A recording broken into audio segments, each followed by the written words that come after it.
Hello YouTube, this is Dazza the cameraman. Today is Saturday, July 1st, 2017, New Zealand time, and I'm pleased to have with me Michael from Nibiru News and someone'sbones.com for a discussion about Nibiru Planet X and related topics. Now, I've said from the outset,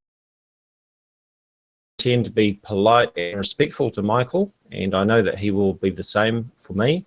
He's been very good in putting out the offer in the first place to have this discussion, and also for accepting my offer to accept his offer. So I'm very pleased to have Michael from Nibiru News, someone'sbones.com along. Welcome, Michael. Good evening or good morning to you, Dazza. Before we get started, I would like to say thank you very much for allowing me to participate on your channel today. I know there has been a lot of hatred and vitriol out there trying to prevent this conversation from happening. And frankly, it does bother me that so many people are against the concept of two people engaging in a conversation. So it is my hope today that we can have a nice conversation about Planet X. I don't expect to change your opinion about anything. You might be surprised to learn some of my opinions. And I hope and I would encourage all the subscribers out there, be they mine or yours, to please conduct themselves civilly and refrain from the general nastiness that is so pervasive in comment sections on YouTube. Absolutely, and I'd like to echo those comments as well. Of course, neither of us can be held responsible for the comments that our viewers and supporters make on our channels and on other people's channels. But personally, I prefer to see open and balanced discussion done respectfully without all of the nastiness. So I would put the same comment out, Michael, as you have just said. Let's keep it respectful without the name calling and nastiness, and let's try and have a balanced, respectful discussion about the topic. Thank you, Michael. Oh, my pleasure, Dazza, and that's what I would like to have as well. And Right. I do want to let you know that even though I understand that you disapprove of what I do and what other people that talk about Nibiru do, that both yourself and Sean, that I have an enormous amount of respect for what you gentlemen do, and I do understand completely why you make the effort to do the debunking. Thank you, Michael. Now, I'll just explain to the viewers too that I also have Sean Hufford in the Hangout purely as technical support for me. Sean is very good with the Google Hangouts. He knows the system inside out, so he is here purely for technical support. He is muted. He will not be involved in the discussion. The only time that he may talk at all, if necessary, is if we have a technical problem that he needs to advise us on. I'm also in the Hangout twice because I'm also sharing from my laptop. That's why I appear in the Hangout twice there. So I'm going to do a further introduction here with screen sharing via my laptop. And first of all, I'm going to go across to your Someone's Bones website. Now, just before I do that, Michael, can you confirm this is your own website? Is this a website that you started yourself and that you run? I do run that website, and I do say that I have written 85% of the material that is on that website. Right, okay, so 85%. Can you tell us about who the other contributors would be? I can only say that it is an assistant of somebody that I work with.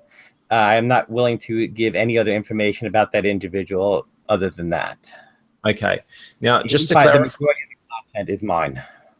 Sorry, say again? The majority of the content on there is my own.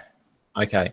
Now, I have no intention of doxing you, as I say. It's not something that I do, despite allegations against me of having done so in the past. I do not go around posting people's private details, even though I've been accused of that. Those are false allegations, and I certainly have no intention of doing that to you, Michael. Now, I'm calling you Michael because that is the name that you go by on your YouTube channel, and indeed on your Someone's Bones website. Now, so just to clarify again, in some of your earlier videos, and I believe on your website, you refer to yourself as Michael Baxter. Is that correct? That is correct. Okay. Now, I noticed that in some of the articles on the Someone's Bones website, the articles are also written by Mark Baxter. Can you just clarify that? Pseudonym, but that is also myself. Right. So you are Mark Baxter and you are Michael Baxter. That is correct. Okay, thank you. All right. Now I'm going to try and screen share. Now bear with me because I'm juggling between two computers, so it might get a bit tricky, but let's see how we go with that. Now let me present. I've also got to swap across from one mouse to another, which gets really tricky. Present to everyone. Okay. Now hopefully you can see my screen there. I see it vividly. Thank you very much, Dazza. Okay, Sean, are you able to check the public feed as well to make sure that everybody can see that?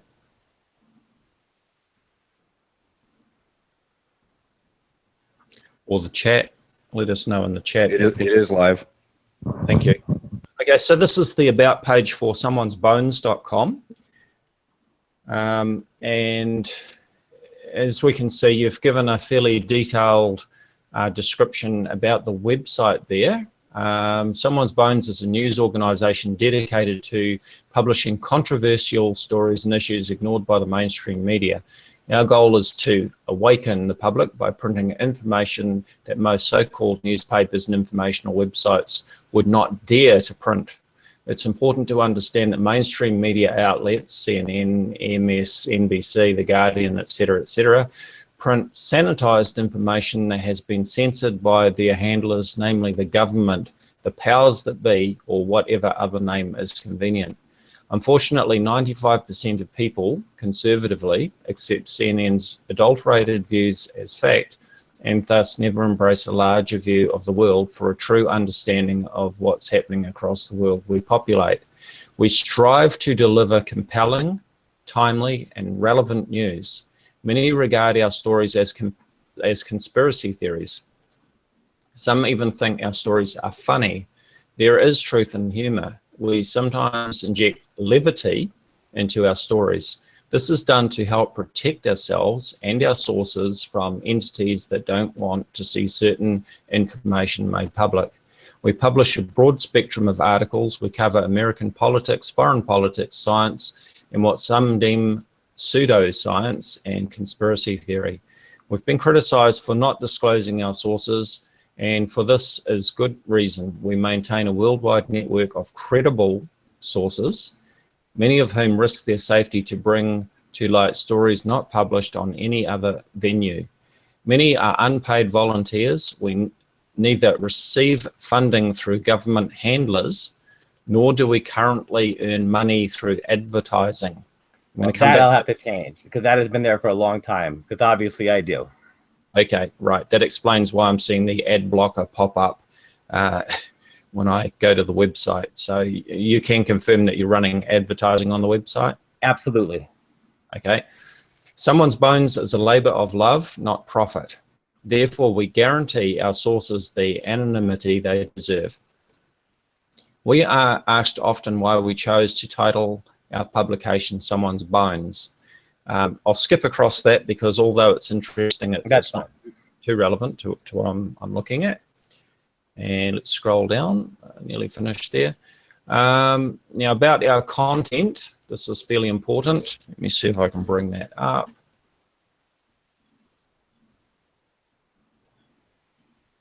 About our content is written. All our written content is original. We do not copy paste stories from other news outlets. We sometimes quote clearly identified excerpts in accordance with the fair use clause of US copyright laws. In the absence of photographic evidence, we may publish images in the public domain. Can you just clarify that last line there for me, Michael? Well, what I'm trying to say there is in the event that I do not have an image to represent a particular story that I am presenting, I may look on Google for an image that I believe is publicly accessible without violating anybody's copyright. Now, I am not saying I have always gotten that correct all the time, and there are instances where I have published another person's image and they have asked me to take it down. And in any event where that has happened, I have happily and readily complied with the request. Does that happen very often? I've had it happen 2 times in the last 18 months where I received a request to remove an image. Right. Now, finally, it says, we have no objection to other news outlets and blogs reprinting our material, provided the quoted material remains unaltered and we are properly sourced with a clear link back to the original article. So I think that's a fair summation of the Someone's Bones website, just to give an introduction, which I think is very important. So let me just share the next thing I want to look at.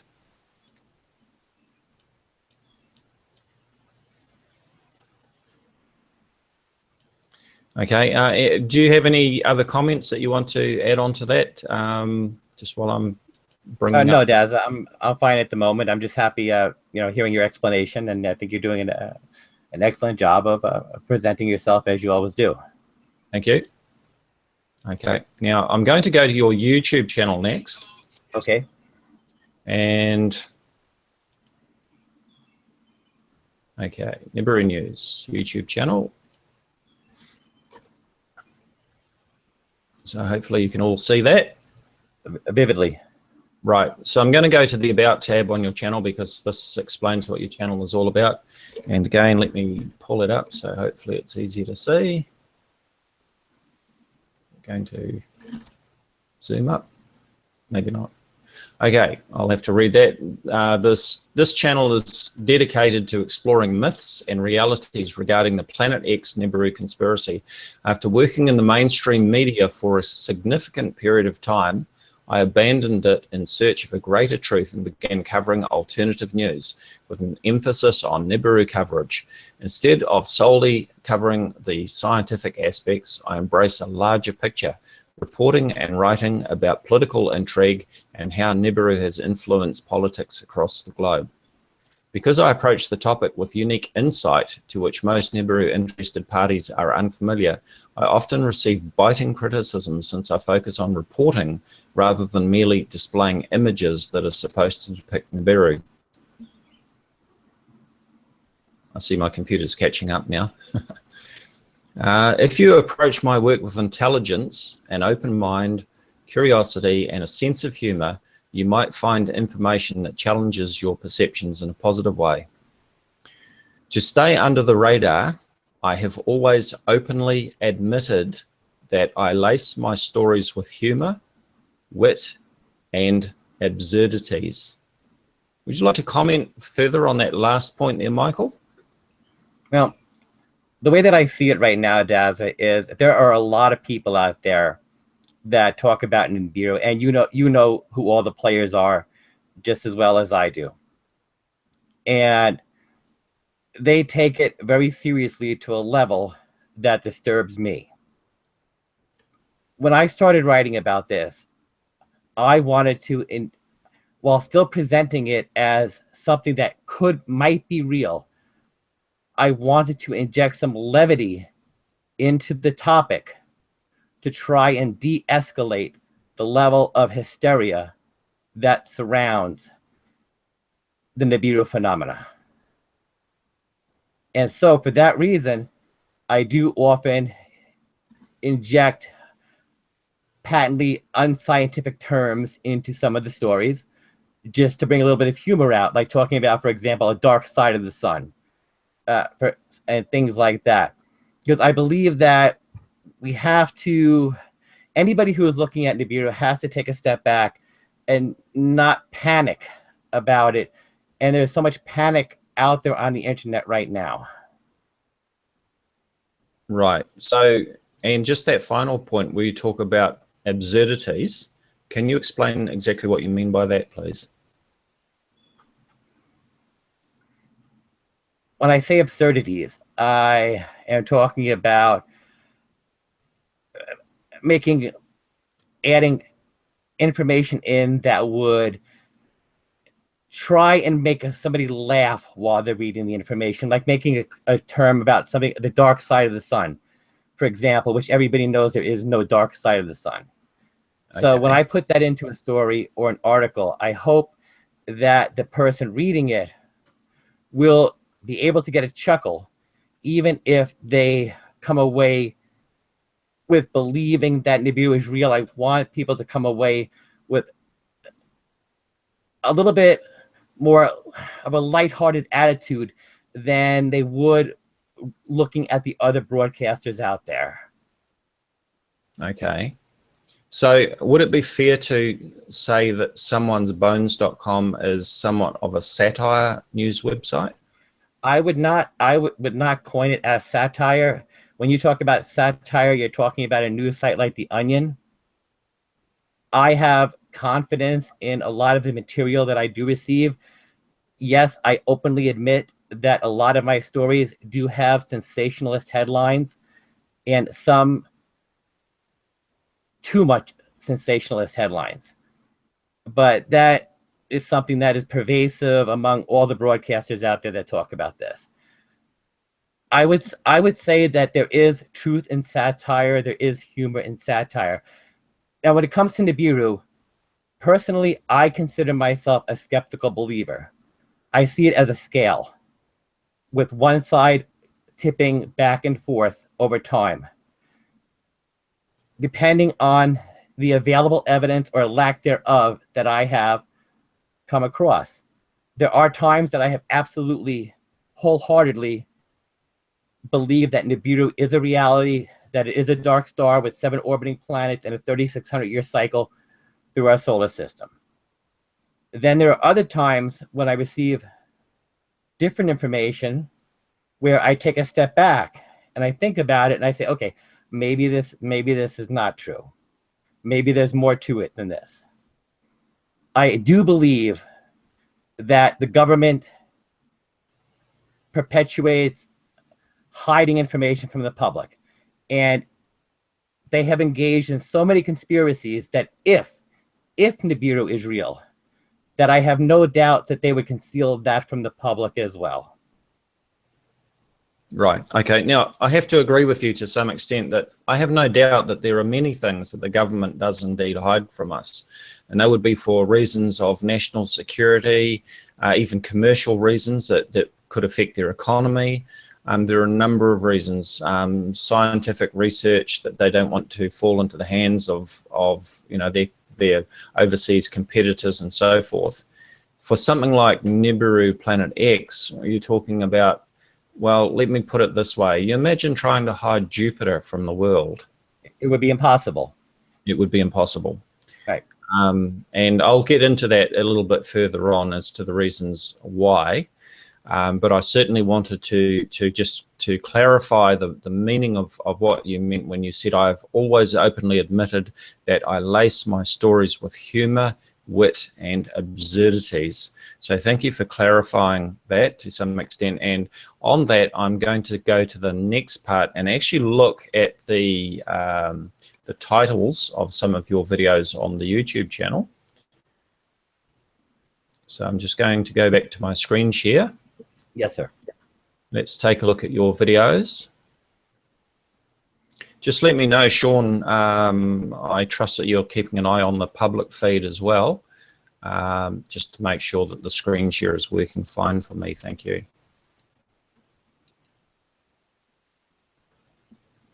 I am, and everything's working so far. Great. Thank you, Sean. Just a second.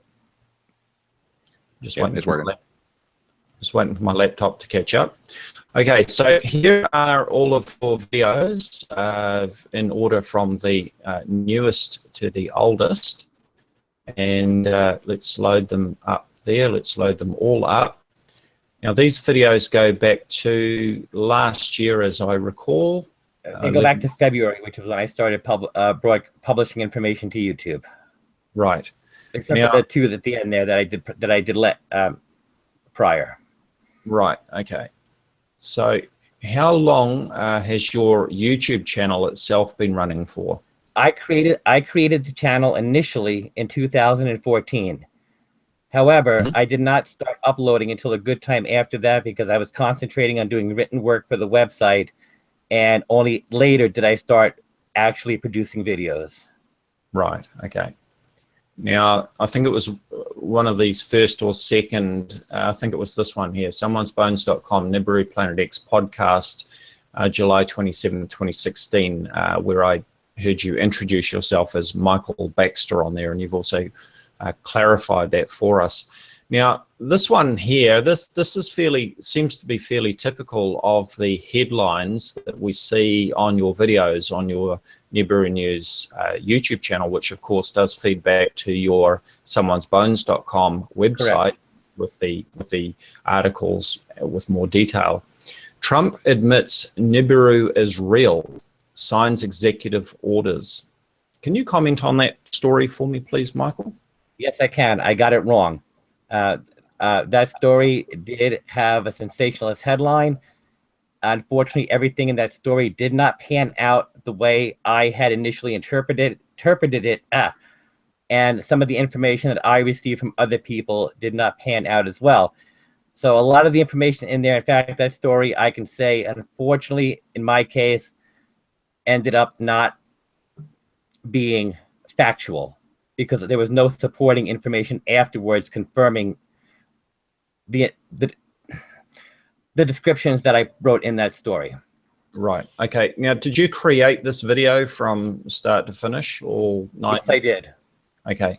So I'd just like to ask you a question about the editing. Now, what I'm going to have to do here is mute my microphone so that I can play the video from my other laptop, so we don't end up getting feedback. So just bear with me for a moment. Of course.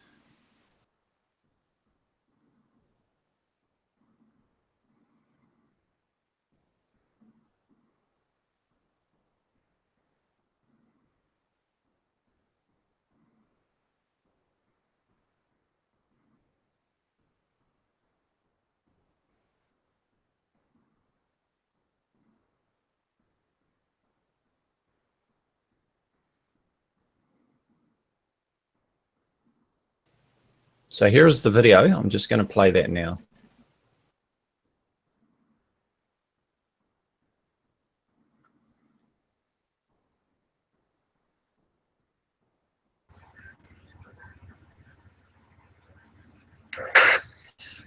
The eyes of the world now look into space. Well, that was actually a comment made by JFK, but Trump's remark was equally prophetic. We will unlock the mysteries of space. So we have a new president, Donald J. Trump, a truth seeker whose willingness to upend Washington will likely cause quite a stir over the next several years. To our credit, we are the only outlet that actually reported Trump's desire to shred the Nibiru cover-up. His mention of unlocking the mysteries of space is a testament to his resolve. In time, he will eviscerate the greatest conspiracy humankind has ever faced. To be honest, I wasn't even sure he would have the balls to go ahead and do it himself. But for 5 months, we have sourced and printed a series of articles, I'll link them below, detailing Trump's struggles regarding the Nibiru reality. Today or yesterday, depending on when the video posts, we printed a story that gained a lot of traction and went viral across social media. I will link that too. Since reading has become a lost art, I'm going to go ahead and read the story, and then afterwards, I'm going to make some comments about it. And I want to hear your comments too, so please feel free to comment below, or of course, visit our website at www.someonesbones.com, the internet's #1 source of Nibiru news. Okay, the headline reads, Trump admits Nibiru is real, signs executive orders. And the article reads as follows. During his historic inaugural address to the American people, President Donald J. Trump hinted at Nibiru's reality, giving a sly but affirmative wink to millions of people who have eschewed mainstream science and embraced the Nibiru truth. While speaking about the future of American prosperity, President Trump slipped in the comment, "We will unlock the mysteries of space," a poignant remark that served as a rallying cry for Nibiru believers across the world. President Trump stopped short of full disclosure for obvious reasons. The eyes of the world were upon him. Our Washington source added his thoughts. It's obvious Trump is deeply worried about Nibiru, our source said. Since Obama burned the Nibiru dossiers, Trump knows he is facing an uphill battle. He said what he could. His comment about unlocking space mysteries was a direct reference to the Nibiru cover-up. He had to say something. He couldn't say nothing. Friends and enemies lurked all around. If he said nothing at all, Nibiru believers would have felt disenfranchised. If he said too much, his enemies would have sprung from the shadows. He struck the right balance. Across the country, Nibiru believers rejoiced. Reginald.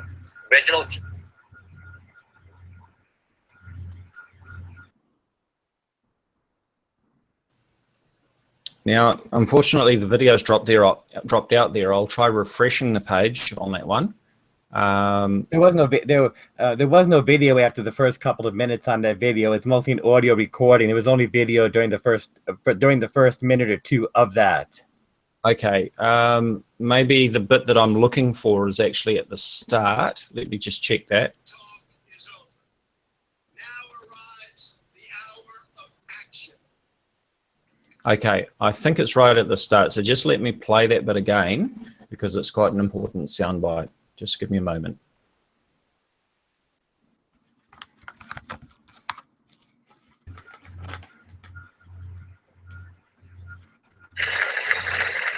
The time for empty talk is over. Now arrives the hour of action.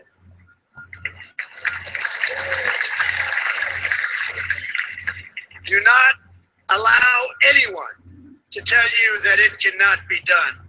No challenge can match the heart and fight and spirit of America. We will not fail. Our country will thrive and prosper again. We stand at the birth of a new millennium, ready to unlock the mysteries of space, to free.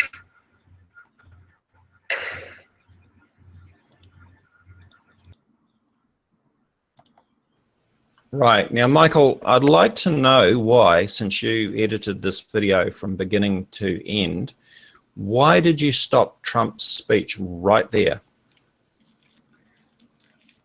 If I can be very honest, Asa, I do not recall what the rest of his speech was after that soundbite. I was just looking for that particular soundbite where he talked about unlocking the mysteries of space.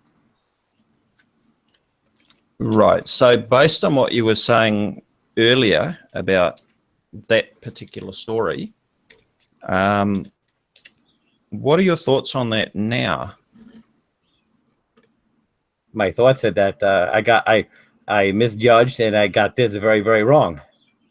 Right. Okay. And if I were to reinterpret it now, I would, looking back at it in retrospect, I would absolutely not have published that article the way that I did. Okay. So let me go to the actual inaugural speech there, which is online. Here it is. And let's scroll down. And this has got the, as well as a video of the complete speech there, which anybody can go to. Just Google Trump inaugural speech and you will find it very easily. And here is the transcript as prepared for delivery here. And let's find the bit where it talks about we stand on the edge. Now I meant to have this open before. I've had so much information to prepare and I'm working between two computers. So probably the easiest thing for me to do is to search mysteries. There it is. We stand at the birth of a new millennium, ready to unlock the mysteries of space. And you cut it right there. I did. Yes, I did. To free the earth from the miseries of disease and to harness the energies, industries, and technologies of tomorrow. Do you think that that sounds like Donald Trump is envisaging global catastrophe, pole shift, and all of the things that other people associate with the coming Nibiru system? No, I do not.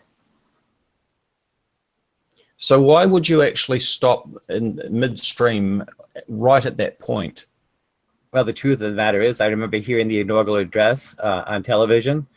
And then when I did run the article, I was looking for that specific piece, and I wasn't concerned with which is irresponsible, of course, I know that, but I just was not concerned about the rest of it. And I did run the story based on my belief that Donald Trump and President Putin are working together towards exposing, dismantling a cover-up of importance to all of us. Now, I am not saying that it is Nibiru, a brown dwarf star with 7 planets hurtling towards us, but I believe there is something out there, something being hidden. And I firmly believed at that time I wrote that story that Trump was going to come forward and tell the world about it. Now, in retrospect, I look back, okay, yes, I know it was irresponsible of me to write that particular story. I know I wrote it in a way that can be interpreted as fictitious and sensationalist. And if I had to rewrite that again, I would certainly do it differently. Do you think it's fair to say that this is a pattern that we see reoccurring in the stories on your YouTube channel and someone'sbones.com website? I would say that the pattern is highly subjective. I try to provide Nibiru information in a way that nobody else does out there. I would argue this, Daza, is that while a lot of my stories do seem sensationalist and what you would call, and I understand, fear-mongering, I would say that there are an equal number of stories, if not on YouTube, at least on the website, that make Nibiru sound so absurd that anybody finding it would have to believe that Nibiru could not be real. For example, I know you're an excellent researcher, and I know you've researched my website, obviously. And I have a story where a guy thought he saw Nibiru down his water well in his yard, and another from a woman who thought her cats told her about Nibiru. So my argument is this, is that you can say, yes, you're writing these sensationalist headlines, they're promoting fear. I'm torn on that one. But for every story I have written that seems to be promoting some kind of panic, I would say, well, go back and look at this one, please, and trying to evaluate that. And I would say that I am the best weapon for truthers out there. If somebody comes and read that story, because they're going to read that story and say, what the heck is this guy writing? There's no way Nibiru can be real based on this information. I'm sorry, I have to say I'm struggling a bit with the logic, trying to understand. I understand. That works. To me, it seems that what we're seeing so far is basically nothing more than a satire news site laced with levity, humor, and, as in your own words, absurdities. We're seeing sensationalist headlines, by your own admission, yes, taken out of context, and also by your own admission that the details in those stories are actually not correct, and also by your own admission that you feel that these stories are not actually justified. For example, this claim that President Trump has admitted that Nibiru was real and signs executive orders. With that story, I absolutely agree with you that you're absolutely correct, Daza. Okay, we're going to look at some other stories as well. Okay. So just before we leave that one, I just want to do one more thing while we've got the inaugural speech up there. I've got the search open, and I'm just going to search for Nibiru. Why is that doing that? Let's try again. I don't think you'll find Nibiru in the search box. Sorry, obviously that's why it's beeping at me, because there is actually no Nibiru in there. Okay, it's saying there's no Nibiru in there. I've just searched the whole inaugural speech, which of course, if we remember the headline on your YouTube channel and someone'sbones.com website, the headline was President Trump admits Nibiru is real, something to that effect, signs executive order. That's verbatim. You got it right. Exactly. Right. And as we can see verbatim from the president's speech, there is absolutely no mention of Nibiru whatsoever in his inaugural speech, which you were referring to in your video and your article. So I think we've pretty much clarified that the story President Trump admits Nibiru is real is false, correct? I would say that I got that one wrong. That is, you're right, Daza. Yes, yes. Okay, thank you. Now let's go back to. So this is the article on the website. So we've already dealt with that one. So I guess that's another story that you could possibly remove from your Someone's Bones website, since it's actually not true. Would you think that that's a fair suggestion? You know, actually, Daza, I do. Right. Okay. So let's go back to the other headlines on your YouTube channel. Trump insists Nibiru is real, blast Vladimir Putin.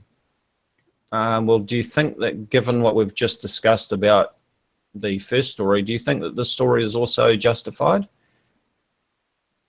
I would have to go back and review that story, but I will say that I might have to go back and take a look at all the stories pertaining to Trump. I have, you know, I would like to say that this is all a product of my vivid imagination. Unfortunately, I don't have that vivid imagination. If I did, I would be writing novels or selling scripts in Hollywood. So a lot of this information, as much as people like to disbelieve it, does come to me from other sources. And I have reason to believe that those sources are providing decent and, to the best of my knowledge, accurate information to me. So I will say that a lot of these articles are open to interpretation, but I dismiss the notion that they are creating fear and panic.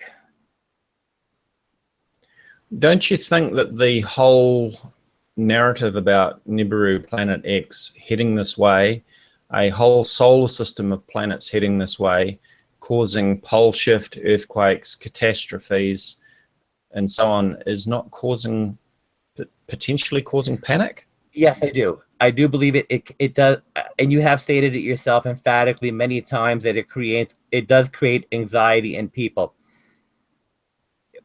But this is how I look at it, Daza, is that I don't have a 13,000 or 50,000 or 100,000 name mailing list where I'm going out and soliciting people to come listen to anything that I say. They find me, and just as easily as they can find me, they can find you, they can find Astronomy Live, they can find Fact or Fiction to get information that contradicts anything that I or anybody out there says about Nibiru or any other looming catastrophic event. I'm willing to believe that Nibiru is not real.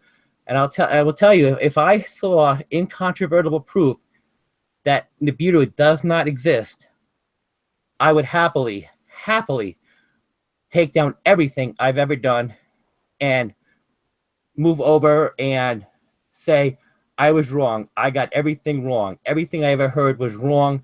There's no way, no how Nibiru can be real. But I just do not feel that I have been convinced yet that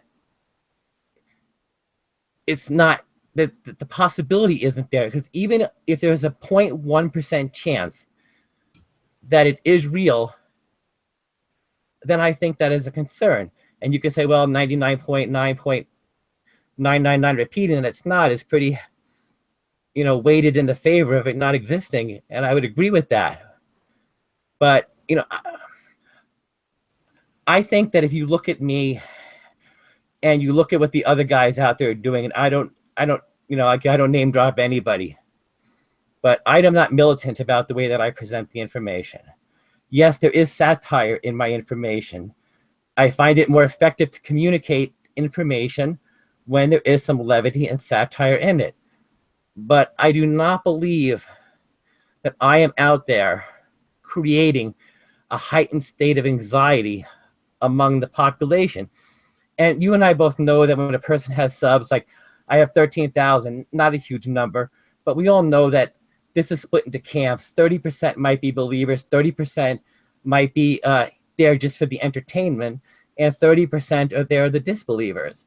So even out of those 13,000 people that do come to my channel, a third, probably at most, are actually people that are coming and looking to find out what's going on with Nibiru today.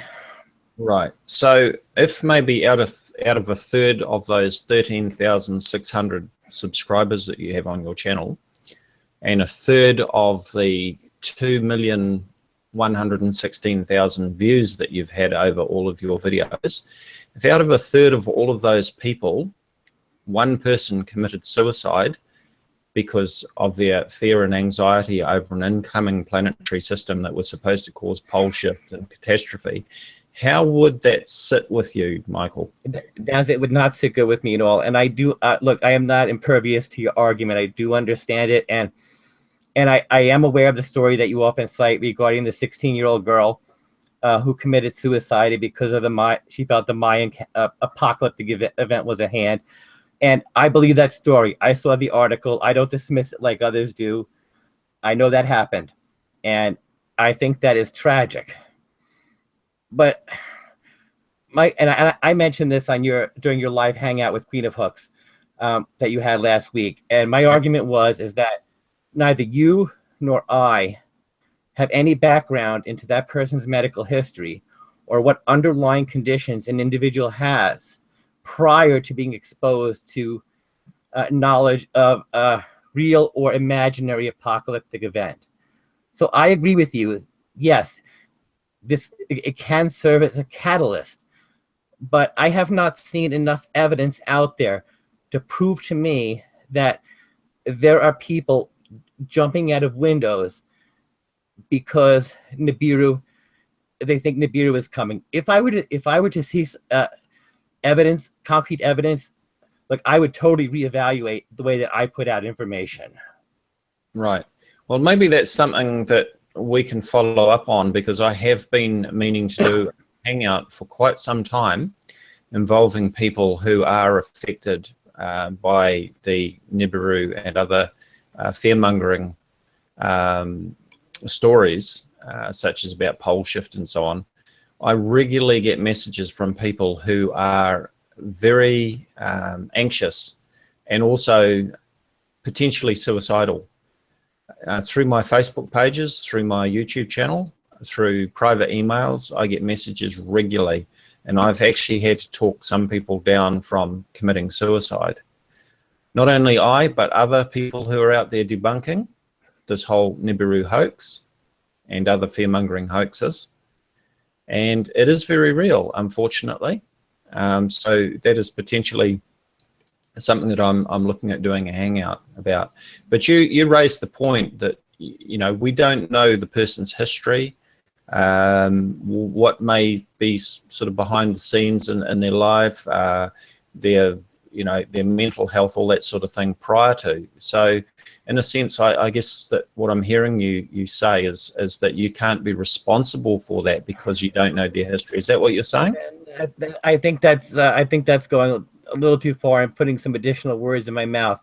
And I don't want there. I am not saying that I am unsympathetic to it, or that I would absolve myself of all responsibility if I thought that I contributed to somebody's untimely demise. God knows, I would feel horrible and tragic about it. I would never want that to happen. But I just right now have not seen the evidence to show me that there is this widespread hysteria with people expressing these concerns. And I'm not doubting you at all. I believe you're getting these messages, but I can tell you that in the time that I have been doing this, Daza, only one time I got one private email one time from somebody that seemed very concerned about Nibiru. And you know how I replied to that? I said, don't worry about it. Life will go on. Right, which to me seems rather strange, to say the least, given the headline articles on your YouTube channel and someonesbones.com website claiming that President Putin and President Trump are admitting that Nibiru is real, and basically it's heading this way, and that everything's been silenced in in the public interest because there would be disorder and all the rest of it. No, that's absolutely true. They would silence it because if those criteria are true, absolutely they would silence it and keep it a secret. Yes, quite possibly if it were true. Personally, I've seen no evidence of an incoming solar system, and remember, I am an amateur astronomer. I know. We can see Mercury, Venus, Mars, Jupiter, and Saturn in our night sky with our unaided eyes. We can also see Uranus and Neptune optically through telescopes. No need for infrared. I've imaged Pluto with a 14-inch telescope in optical visible light. No need for infrared. If there was a brown dwarf and solar system, accompanying solar system, heading through our solar system as suggested, it would be easily as visible as Jupiter and Venus, or even bigger and brighter as it drew closer.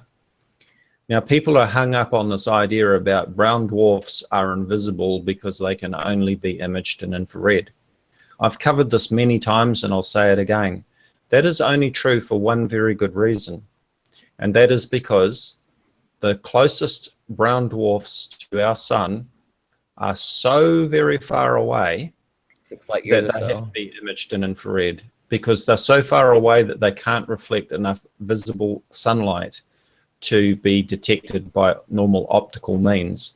The closest brown dwarfs to our solar system, or the closest brown dwarf to our solar system, is 6.5 light years away, which is over 2 light years further away than the nearest star to our sun, which is 4.3 light years away. And we can also see that star. It's in the Alpha Centauri system. There are 2 stars that are very close together. They look like one star. If you look through a telescope, you see that there's actually 2. There's actually a 3rd star in that system, which is too dim to be seen optically. But my point is that even at 4.3 light years away, we can clearly see those 2 stars. So anything that was passing through our solar system would reflect sunlight because it would be close enough. There's nothing magical about a brown dwarf that means that it would not reflect sunlight. And if we get time, I'm going to come back to some comments that were made by Dr. Shimschuk in his description of the Nibiru system. And we're going to look at some difficulties with that description as he presented it.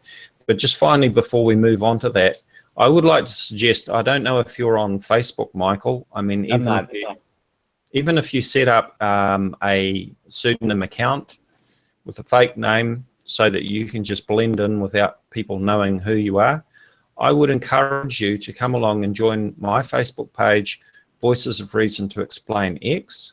I've also got my Dazza the Cameraman Facebook page. And also there is another one called Cosmophobia, which, as its name suggests, is all about the sort of phobia or fears that people who suffer from anxiety face with these claims. Now, this website was set up in the lead up to the 2012 Mayan calendar hoax. And as you can imagine, there were a lot of people freaking out. And of course, that is in reference to the, or also in reference to the 16-year-old British schoolgirl, Isabel Taylor, who hanged herself in 2011 because she felt that she couldn't face the things that were supposed to be coming on the world as part of the whole end of the Mayan calendar and nuclear meltdown of power stations and things like that. So she hanged herself, a 16-year-old schoolgirl. So I would encourage you to become involved, or at least even lurk on those Facebook pages. And for anybody listening to this hangout who is dealing with anxiety over the whole Nibiru system, I would encourage you to contact Michael through YouTube. You can probably send you a private message. Do you have a public email address that you would like to give out, Michael? Yeah, it's someone'sbones@yandex.com. Right. So thank you, Michael. You can contact Michael at that address. We can put that link also in the description area underneath this video. And I would encourage you to contact Michael and share your feelings about Nibiru Planet X, just to give Michael some insight. Okay, so we'll move on some more. I'm just going to go back to screen sharing there.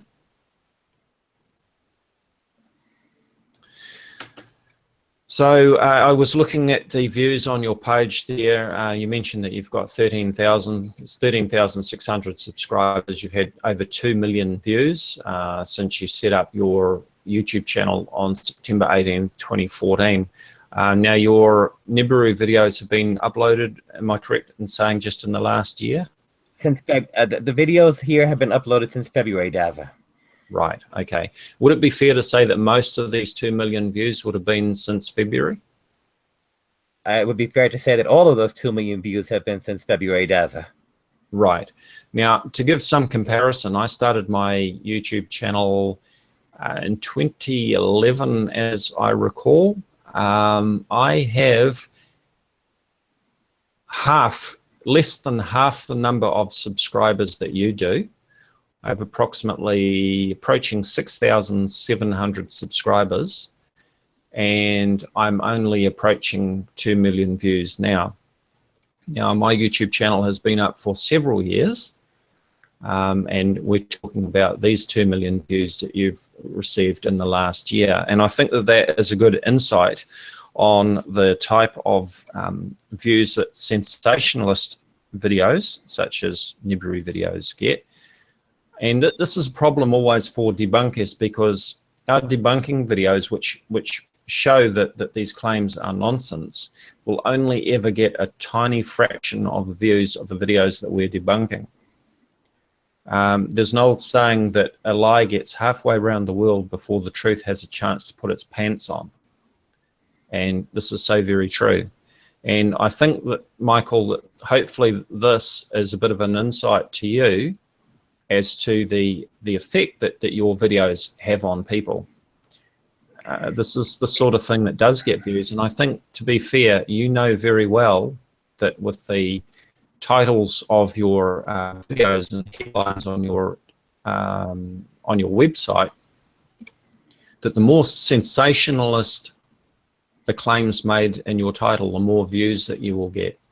I'm not denying that at all, Daza. Right. You know, the headlines do have a huge impact. I'm not going to deny that. Let's take a look at your most popular videos.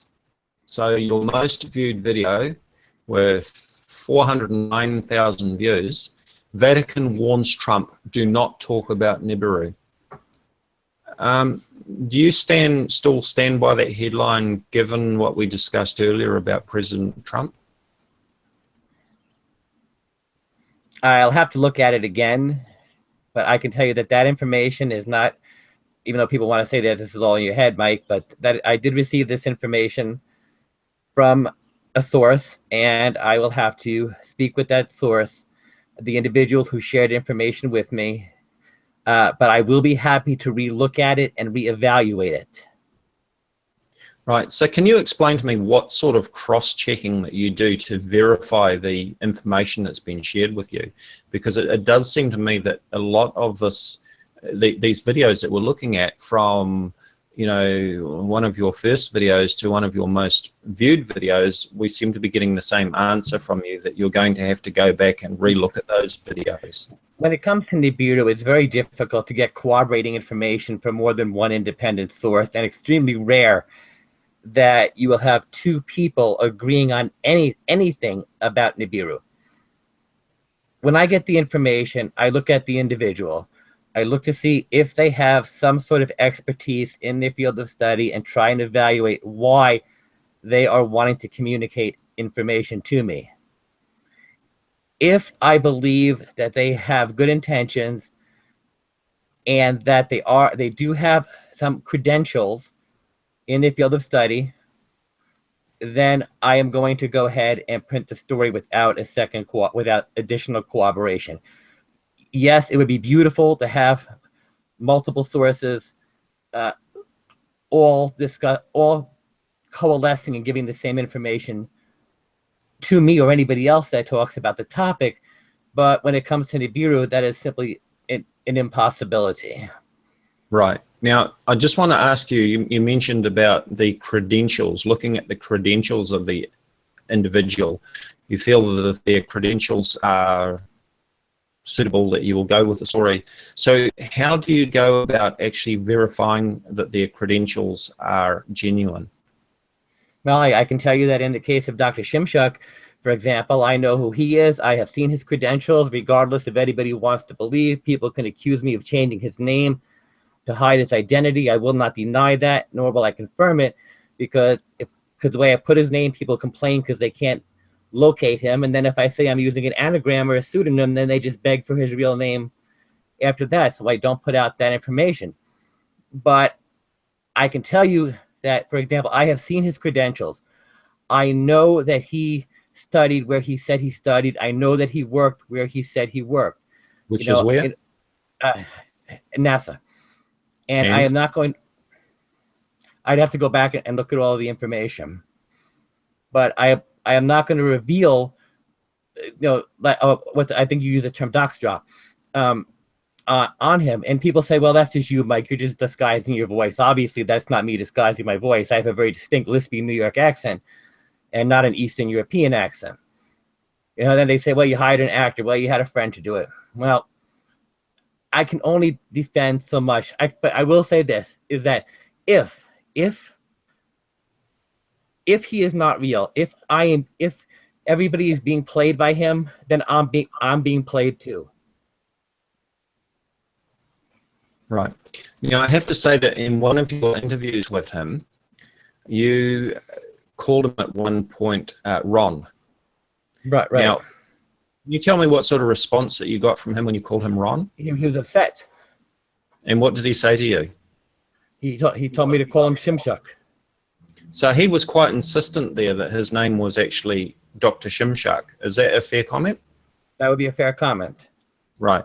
Now, people can go back, of course, and listen to those two interviews, which are on your YouTube channel, and you will hear Dr. Shimshuk, as he calls himself, being quite upset at Michael for calling him Ron, and very insistent that he was Dr. Shimshuk. So based on that, I think it's fair to say that Dr. Shimshuk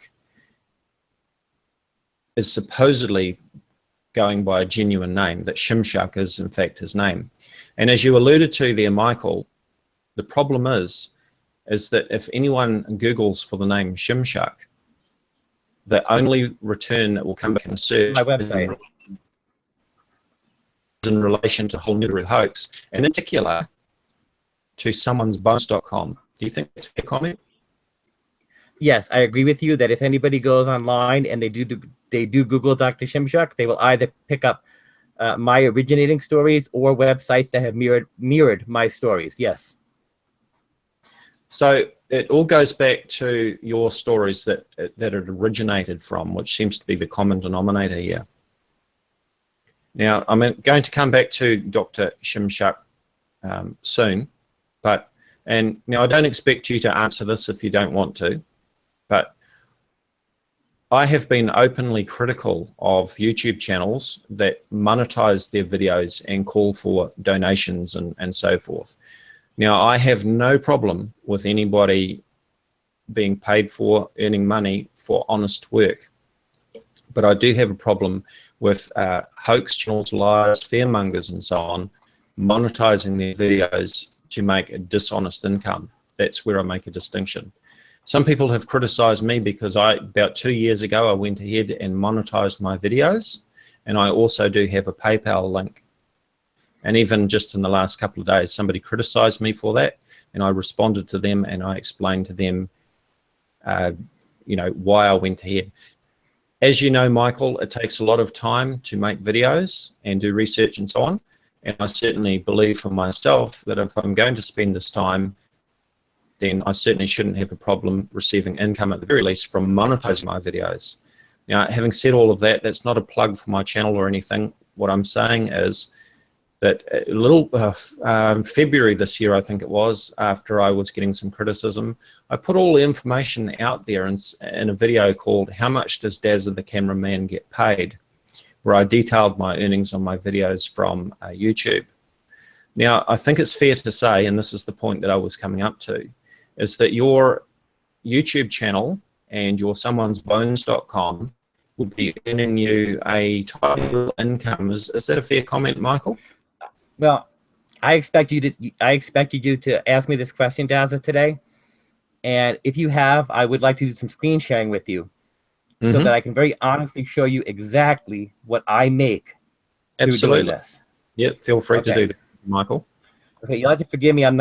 Usually I do my videos in XSplit, so I'm not sure exactly how to do the screen sharing here. Okay, there's a panel. If you move your cursor in the Hangout window, you'll see a panel that pops up on the left-hand side of your screen. You'll Okay, I see that. with an arrow screen share. Okay, there it is. Okay, let me know, please, if you are getting a screen share from me. Yes, and then you can select exactly what you want to share rather than what you don't share. You're sharing the Hangout at the moment. Okay, let me get where I need to go. I got a lot of windows coming back. Okay, let me know if you see my screen, please, Dazza. I do. Okay, so do you see I have my Google AdSense page up in front of me? Yes, and this is very familiar to me, so yep. Okay, so I just want to clear that I know that there are people who make insanely lucrative livings doing this. And regardless of whatever else you might think of me, I just want to dismiss the notion that I am personally getting rich off of doing these videos. Okay, so starting here, this is for last month, and this is a combination of the money that I made between YouTube and the traffic on my website. So this is for the last month. As you know, you're always a month behind with YouTube payments. Right. So for May, or the previous month, I made $242.34, which you can see up on the top here, June 1st to June 30th, $242.34, which was deposited into my checking account on 6/21. That's for 1 month, was it? That is for 1 month, correct, sir? That's more for than June 1st. I'm sorry. That's actually. I'm just saying that's actually more than I make usually for several months. Okay, yeah, I believe you. I believe you. But I guarantee that there are people making a lot more than this. And I'll show you. I've made a lot more than this, and I'm going to be very, very honest in showing you what I made. Okay, this is now here's the month before it, May 1st to May 31st. I made $182.62 between YouTube and the website, which was deposited into my checking account on 5/21. That's for the month of May. You made This is how for the much? month of May, correct? $182.62. Right, for the month of May, I made $30, and that's New Zealand dollars, which is about 73 cents American. Okay, now I did have some very profitable months, and I will not deny that. And for the month of March, I did get $1,706.34. Wow. 1706.34. And I'm going to be honest with you, there are people out there who have told me not to share this information publicly, which I think is ridiculous. I have nothing to hide. I am happy to show exactly what I have earned doing this. So 1706, but this is an anomaly, because we go back to February to January and we're back to 154. So the average that I make on a month is about $220 to $230, with the exception of that 1 month, which got a real unrealistic amount of traffic and generated that income for me, Dazza.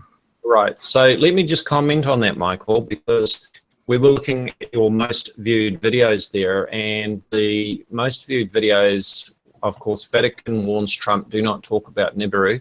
That one had 409,000 views, and that one was uploaded on February 6, 2017. Your next most viewed video was the one that we discussed earlier. Trump admits Nibiru is real, signs executive order. Yeah. That one was never monetized because I included the ABC clip in it, and I certainly did not want to get hit with a copyright Right. infringement. So that video was never monetized. Right. Okay. So what about Trump tweets about Nibiru? That one is monetized. Yes. Okay. And so that one was uploaded on February the 11th, 2017. So would those figures tie in, do you think, with these particular videos that had all of these views?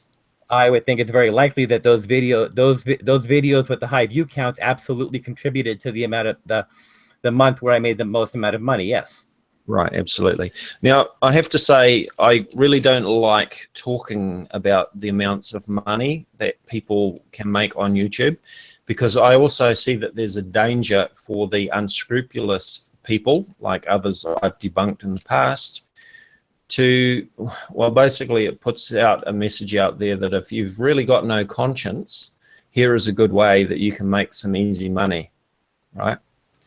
Now,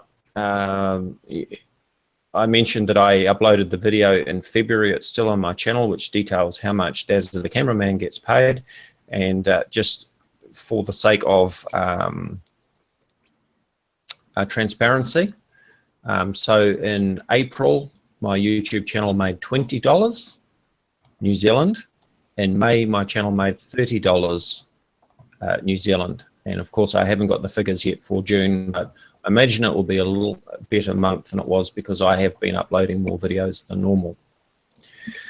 So that's a bit of an insight as to the justification, or rather the motivation, I should say, that a lot of these Nibiru Planet X channels use for putting videos out there. Because as we can see, you can actually earn a tidy little income if your videos are getting a lot of views.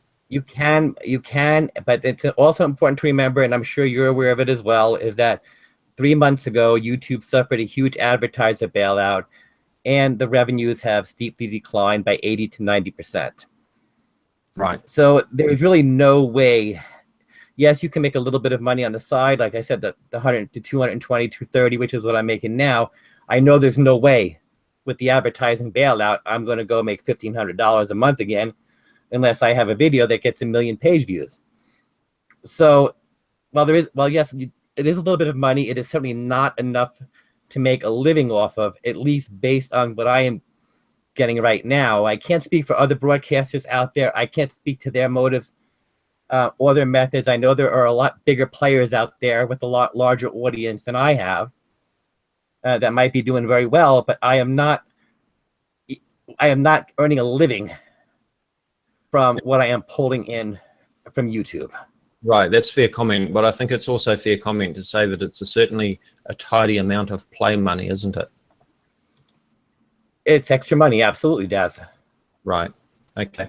So now we'll move on, and I'll share my screen again.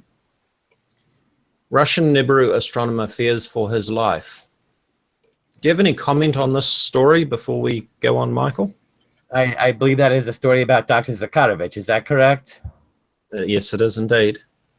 Dr. Zakharovich is an entity that I am familiar with. And in fact, I will be having a lot, I don't know if it'll be live, but just as I did with Dr. Shimshuk, I will be having an interview with Dr. Zakharovich very, very shortly. Right. So this is Dr. Zakharovich here, is it? I believe that story you're mentioning is referencing Dr. Zakharovich, yes. Yes. Can you see my screen, Michael? Okay, give me just a second, please, Dazza. Yeah, now that picture, I am not saying that that image is Dr. Zakharovich. As I mentioned earlier, sometimes in the absence of photos, or I wish to conceal, I do pluck photos off of Google. In that case, it was a random photo plucked off of Google, but that is not Dr. Zakharovich. So this is not Dr. Zakharovich. No, it is not. When did you become aware that this is in fact not Dr. Zakharovich? I knew it was not Dr. Zakharovich the very instant I put the photograph up. So don't you think that this is rather misleading, that you're using somebody else's photo representing Dr. Zakharovich?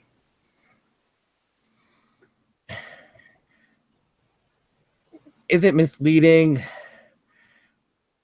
Yes, yes, I'll agree with you that it is misleading. It was not my intention to deceive anybody intentionally into trying to trick anybody into thinking that was Dr. Zakharovich. But as anybody who reads anything that I've ever written, they know that I do not publish photographs of any sources. But yes, I will agree with you. And in fact, I'd be more than happy to remove that photograph and just put a placeholder in there, because you're correct. That is not Dr. Zakharovich. It seems to me from what we're hearing that your Someone's Bones website is going to need a lot of restructuring, maybe. Well, I've written over 200 different articles in the last 18, 20 months on the website. There may be some revisions necessary. Yes, sir. Right. Okay. So do you know who this individual is in the picture? I believe somebody brought it to my attention at some point in time, but I cannot for the life of me right now remember who it is. Right. Do you think that you're a careful researcher, Michael? I think that I research information to the best of my ability. I talk to the sources of my best ability. I do everything I can to try and provide informative and entertaining work to the people that want to come listen to me, Daza. Right. Now, I assume that as a researcher, and you mentioned that you had quite a career as a journalist working for mainstream newspapers, correct? I have worked for some mainstream publications, yes. Right. So would it be fair to say that you would know pretty well how to do Google searches? Yes, Daz, it would be fair to say that I should know how to do Google searches. Absolutely. And do you know how to do image searches as well? Yeah, of course. Of course, sir. So do you think it's fair to say that it would have taken me all of 30 seconds to find this image here? If that, probably a lot less than that. Right. Can you see my screen, Michael? Yes, I do. Russian scientist comes up with homemade remedy for cancer. This is the same image, is it not? Yes, it is, sir. Russian scientist and Professor Christo Mamursky has come up with a homemade cure for cancer. So there we have it. This image shows Professor Christo Mamursky, not Zakharovich as claimed in your article. Let me just correct. Nowhere in the article does it state that that picture is Dr. Zakharovich. So you don't think that it would be reasonable for most people to assume that the accompanying image showing this gentleman would be Zakharovich? Yes, it would be reasonable to assume that. All I'm saying is that I did not explicitly state that the image depicted was of Zakharovich. But you do think it is reasonable that people Yes. would expect that is Zakharovich? Yes, absolutely. Do you think that that is honest reporting, Michael? I think that the stories are interesting and engaging, and there are people out there that find them important. And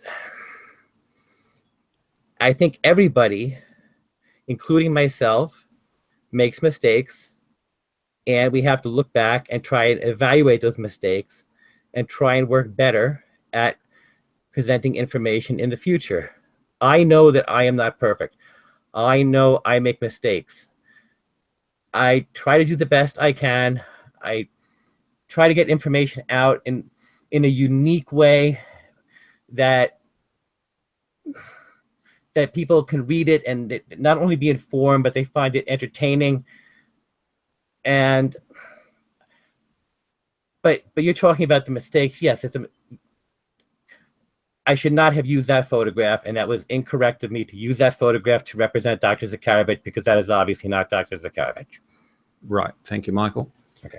Now, I just noticed too that just as you're sitting there, I don't know if other people can see it, but as you just move around a little bit there, I think I can see Nibiru over one of your shoulders. I'm not sure. No, I don't think there's any Nibiru here. Yeah. Just hold up your left hand for me, please.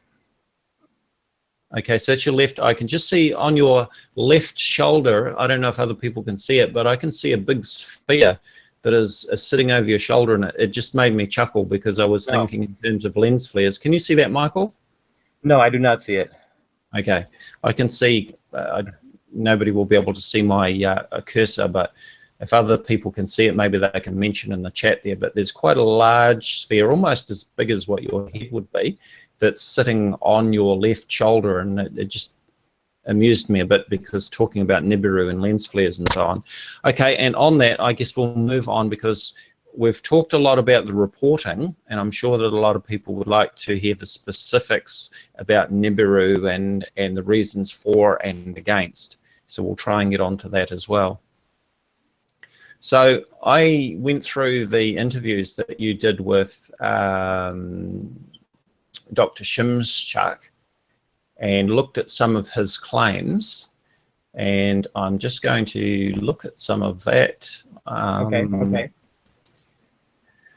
Now, he gives a detailed description in your part 1 interview with him. I'm just trying to get to that.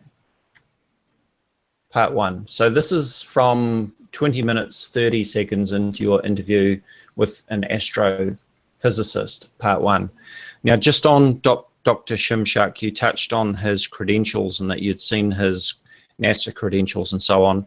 And I also asked, and where else? Of course, he supposedly graduated from MIT. MIT, correct.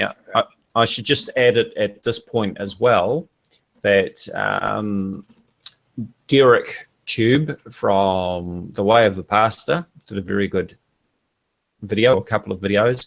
He actually contacted MIT, sent them an email, and asked them if they had any record of Dr. Ronald Shimshak graduating from MIT. And the reply came back from MIT that they had absolutely no record of Shimshak. Do you have any comment on that, Michael? Yeah, my comment is that in the event that I have changed his name or misspelled it, I will not say anything further on that matter. Right, but I think we already established before at Dr. Shimshak's insistence after you called him Ron that Shimshak was in fact supposedly his name, correct? I am not going to say if that is his name or not his name, Daza. Okay, well, what I would suggest is to any viewers listening, I would go to that interview. That would be the part 1 interview, wouldn't it, Michael? That would be the part 1 interview, correct. Listen to the part 1 interview on Michael's channel, and you will hear Michael calling Dr. Shimshak Ron. And you'll hear Dr. Shimshak, who responds as if he's quite offended and insists that he is Dr. Shimshak. So I think it's fair to say at his insistence, and that he graduated from MIT, that MIT should have a record of a Dr. Shimshak.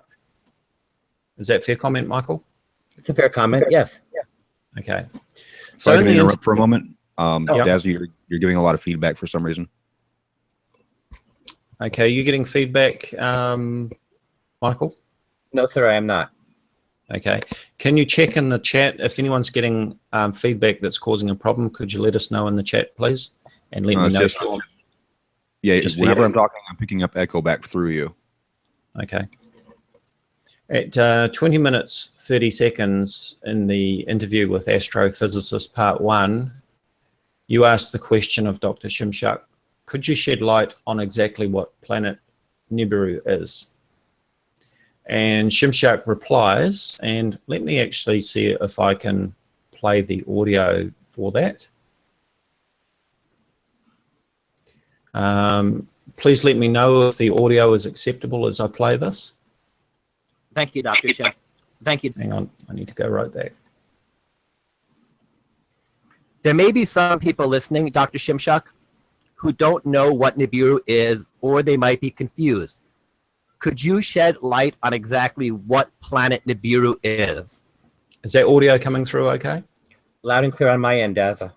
Thank you. You say Nibiru, and some people say Planet X.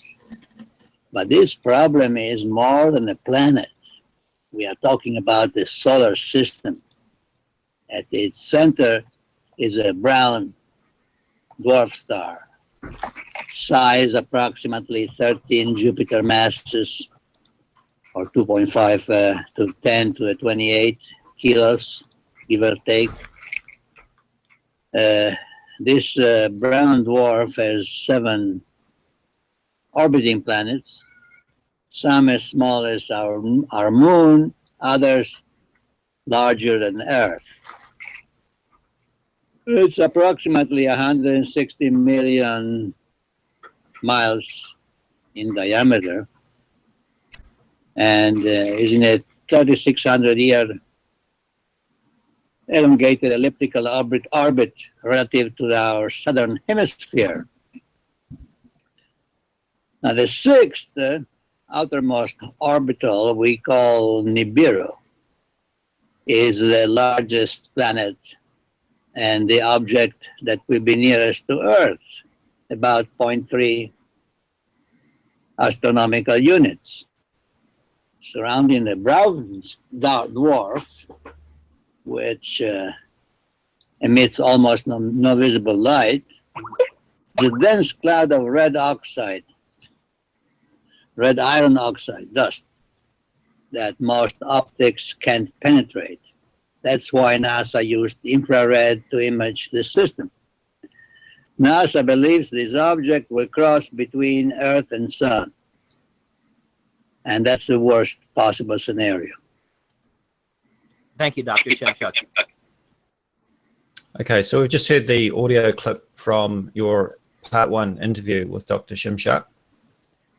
I'm just going to make some comments on the things that he said. So he's saying that what we're calling Nibiru, or what you say is Nibiru, some people is Planet X, is more than just a planet. We're talking about a solar system, correct? I do not share all of his opinions, but I would agree with you. That is what he is saying on that recording. Yes. Right. And he says that at its center is a brown dwarf star.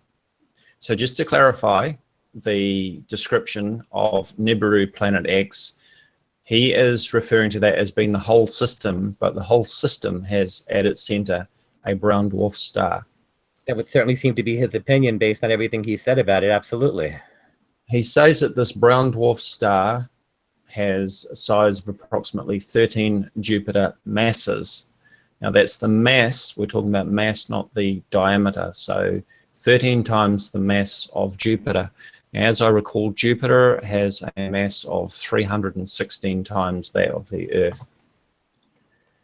He says this brown dwarf has 7 orbiting planets, some as small as our moon, others larger than Earth. It is approximately 160 million miles in diameter. Now, as he's rattling this off, a lot of these points will probably go unanalyzed because, you know, it takes time to break these things down and think about things. So 160 million miles in diameter, obviously he's not talking about the brown dwarf, because to give you a comparison, the sun, our sun, is 1.39, almost 1.4 million kilometers in diameter. I think that's about 850 million miles, if I remember correctly. I'm used to using kilometers. So 160 million miles in diameter would have to be the diameter of the Nibiru Planet X system, rather than any of the individual components. Would you agree with that, Michael? I would agree. I would agree with your mathematics. Yes, sir. Right. And he says it is at a 3,600 year elongated elliptical orbit relative to our southern hemisphere. I'm rather puzzled about that last comment, relative to our southern hemisphere, unless maybe he means that the elongated elliptical orbit is coming up from the southern hemisphere. Now that's interesting if he is, of course, because I live in New Zealand in the southern hemisphere, and I can see all the way below the ecliptic right down to the south pole of the ecliptic. There is nothing above the south pole that I cannot see from my sky looking south. So moving on, he says, now the 6th outermost orbital we call Nibiru is the largest planet and the object that would be nearest to Earth, about 0.3 astronomical units. Now that works out to 27.8 million miles. Surrounding the brown dwarf star, he said, surrounding the brown star dwarf, to use his words correctly, which was a very puzzling expression. Maybe he just got his words muddled.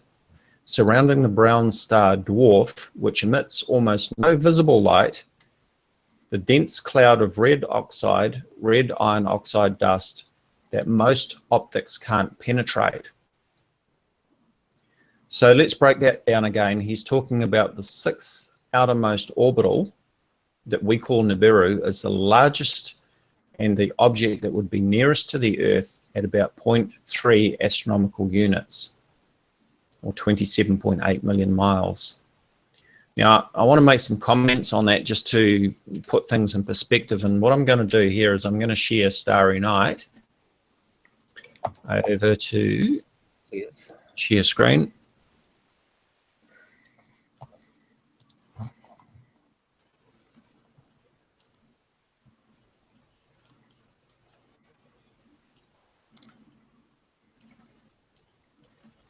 So here is a view of our solar system. Let me present to everyone. Okay, you can see that, Michael? Right. So here is our view of our solar system out to Neptune. The brown circle there is Saturn.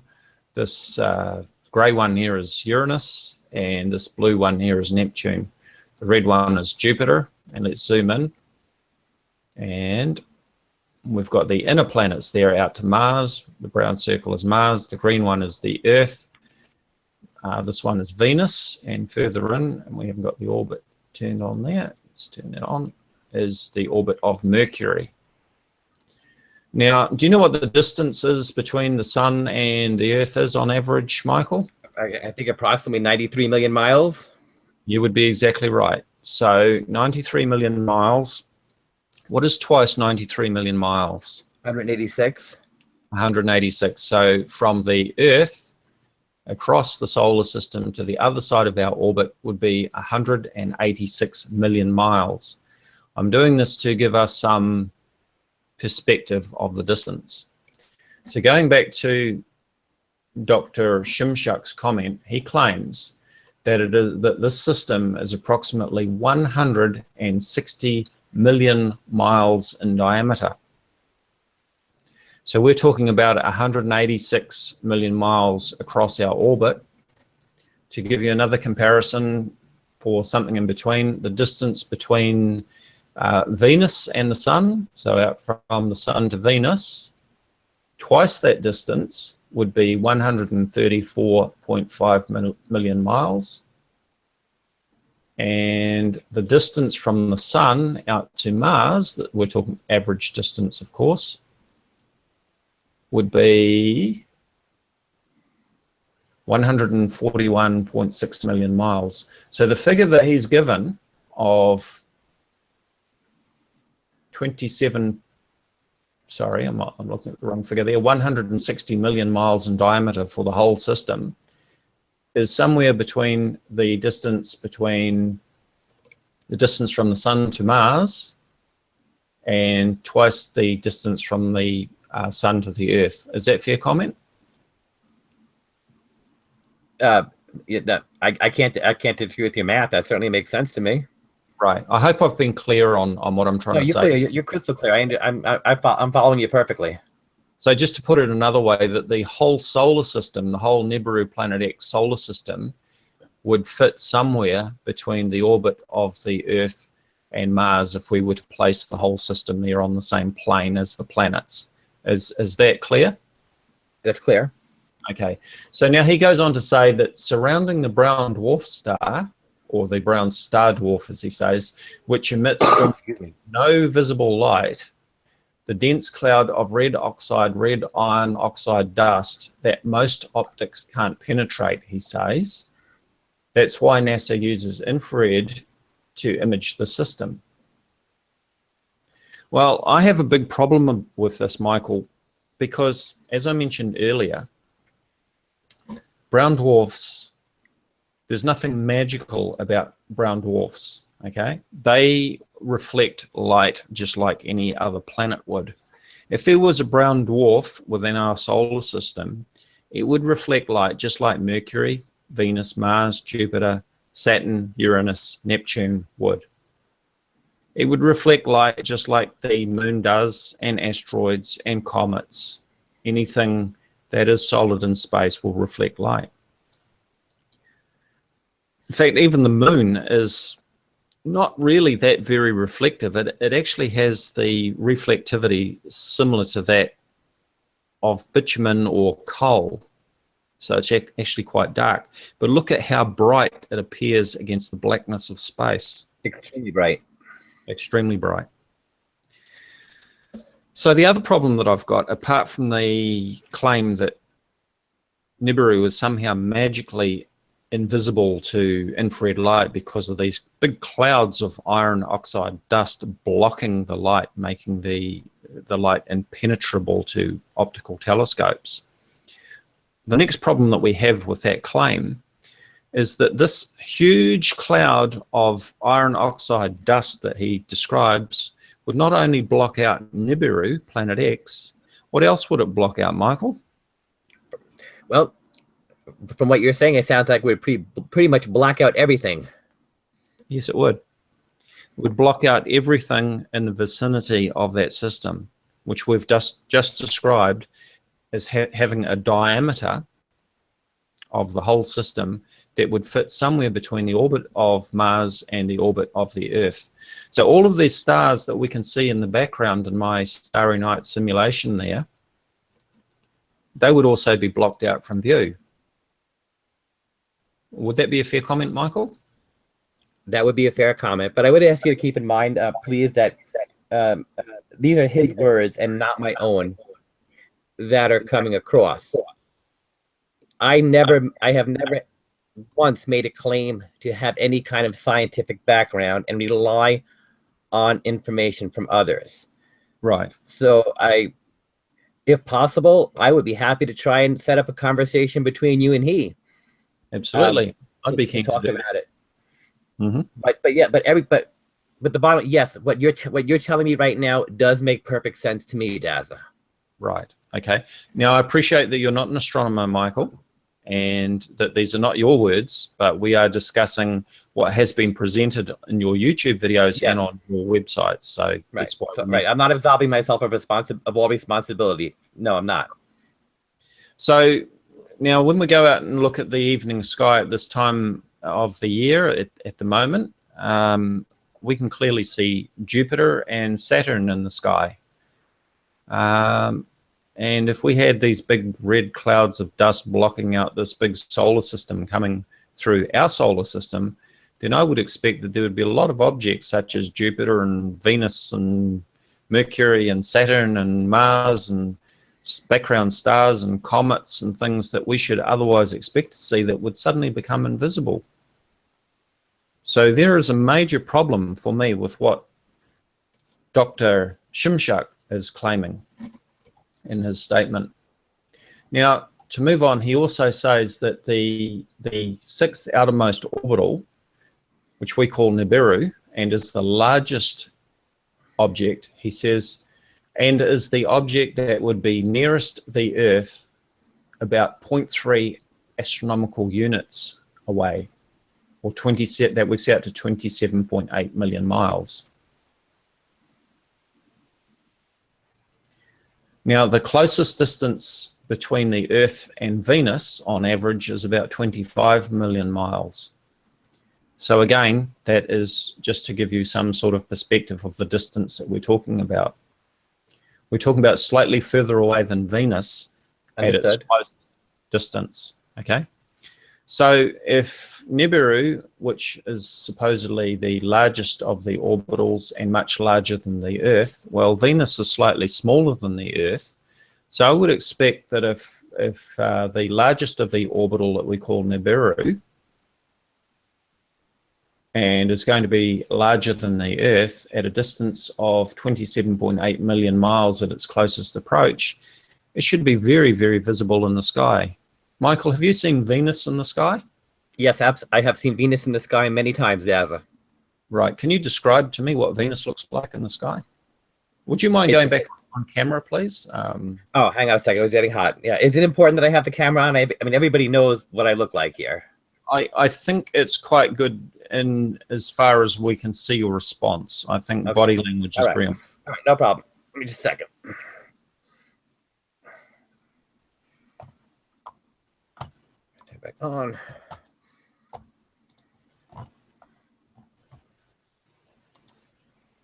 Well, Venus is a very bright pinprick of light in the sky, and it's pretty much unmistakable from any other object out there. Right. And also, a lot of people post videos claiming that Venus is Nibiru, don't they? Because I've seen many people. Yes, yes. Yep, they see this extremely bright object in the sky, and they start freaking out because they think that, you know, Venus shouldn't be that bright. We have this discussion every, what is it, every two years and 7 months, I think it is, when Venus comes around in the evening sky again, and people start freaking out each time saying, Venus shouldn't be that bright, it's Nibiru. And of course, it is in fact Venus. So my point being is that if Nibiru, the largest of the orbitals, was only 27 million miles away, it would only be slightly further away than Venus, and Venus is smaller than the Earth, and Nibiru is supposed to be bigger than the Earth, so it would be clearly visible in the sky. And yes, it would be reflecting visible light, because there's nothing magical about a brown dwarf that prevents that from happening. Okay, now moving on to the part 2 interview. You asked Dr. Shimshak for a detailed description, and let me see if I can play that one for you again. Okay. So let me know if there's any problem with the audio.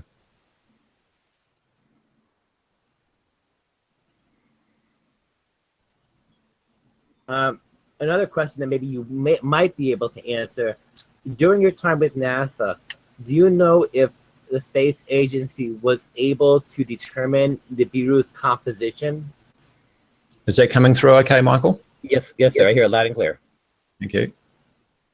NASA believes Nibiru, and I'm talking about the 6th outermost orbital. It has a central metallic core, mostly iron, with a silicate mantle, much like Earth, but with very important differences. Earth mass is, I think, 5.9 to the 10 to the 24. The radius 6,400. Nibiru's radius is 26,000. So 4 times the Earth.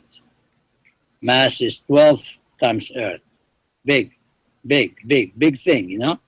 That is frightening, that Nibiru is 4 times the size of the Earth, yet the mass of the planetary object is actually 12 times Earth's mass. That is a frightening thought to comprehend. Right, so there we have a clarification from Dr. Shimshak about the size of Nibiru, or what we call Nibiru, which he refers to as the 6th outermost orbital. He says that Nibiru's radius is 26,000. Now, he doesn't actually state whether he's talking about miles or kilometers. Yeah, right. Do you know if he's talking about miles or kilometers, Michael? Daz, I do not. Okay. Well, we can actually confirm that he's talking about kilometers, because he does go on to say, okay, comparing it to the Earth, he says, what is it? He talks about 64, and then he says 6,000. Here it is. I'll just play that short bit again. The radius 6,400. Okay, so there he's talking about the radius of the Earth. Now, in kilometers, that radius is actually pretty close to the correct figure. The diameter of the Earth is 12,756 kilometers, so a radius of 6,400 is not far off there. So I think we can safely assume that he is in fact talking about kilometers. So he's talking about a radius of 26,000 kilometers, 4 times that of the Earth. So going back to what I was saying just before about if Nibiru was only 0.3 AU away from the Earth at its closest approach, that's 27 million miles, then if it was 4 times the size of the Earth, it would be enormously bright in the sky. Again, consider what Venus looks like. Venus is slightly smaller than the Earth. Even at 25 million miles, Venus is incredibly bright in the sky. So I think it's fair to say that these people claiming that Nibiru is in the sky and we can see it on webcams and, you know, you can take photos of it with your iPhone camera and all that sort of thing is nonsense. Would you agree with that, Michael?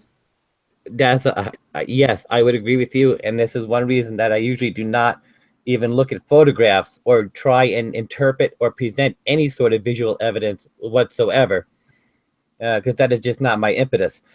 So yeah, absolutely, I agree with you. The notion of capturing with a cell phone, to me, is assuming that it is there is absurd. Right. Now, there's some other questions that you asked Dr. Shimshak that I'm just trying to pull up here. You asked some questions about photos that people have taken showing Nibiru next to the sun. Right, which and he if I remember, okay, go ahead, sorry. Yep, and what was his response? Oh, I believe in the interview he dismissed them as rubbish. Right, he did. Okay. I'm just trying to find the soundbite for that. Just bear with me. I'll try and play that.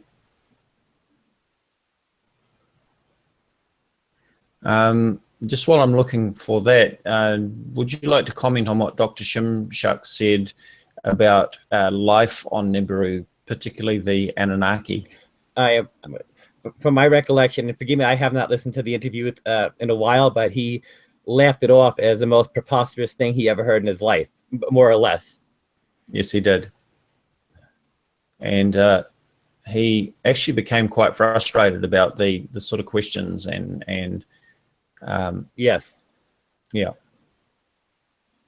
He said they were stupid. Yep. Yeah. I'm sorry, I'm just trying to find this sound. Oh, here we go. I found it. Thank you, Dr. Shimshak. I touched on this last time, and you kind of brushed the question off, but I would like to bring it up again. I am by no means an image analysis expert. In fact, I state whenever somebody wants me to look at photographs of Nibiru, but I have seen some images that are compelling and have not been satisfactorily debunked. Images with a large orb behind the sun, often at the 5 or 8 o'clock position, do show up from time to time. Do you have any explanation for these, for the frequency of these images and what they might be? I've seen some photos you send me, lens flares, illusions, optical illusions, atmospheric anomalies, headlights, street lights, reflection. Not Nibiru. This is a stupid question. I answered this and no more. Okay, so you're pretty much discounting and saying that the photographs that are showing up are absolutely not of Nibiru. I understand. Thank you. Well, that's very interesting, straight from the horse's mouth, so to speak. If we give Dr. Shimshak the benefit of the doubt and assume that he is in fact an astrophysicist, which I obviously have very serious doubts about, and given that nobody can find any record of him in Google search except with reference to the Nibiru hoax, and the fact that the things that he is claiming in his statements about this Nibiru system just don't add up as far as astrophysics are concerned, which seems to be a serious contradiction. It's funny to hear straight from the horse's mouth that even the supposed Dr. Shimshak, astrophysicist, is discounting all images of Nibiru next to the sun. What are your thoughts on that, Michael? Well, I share his thoughts on that, and I don't agree with everything he says, but I too find it very difficult to believe that you can point a cell phone or your DSLR at the sky and image Nibiru, and I believe that assuming that Nibiru is out there, that you need a very good telescope to see it. Right. Okay, so now we're probably approaching the 2-hour mark, and there's a lot more information that we could probably discuss. and maybe you'd like to come back for another discussion. I don't know, but I don't. would. Thank you, Michael.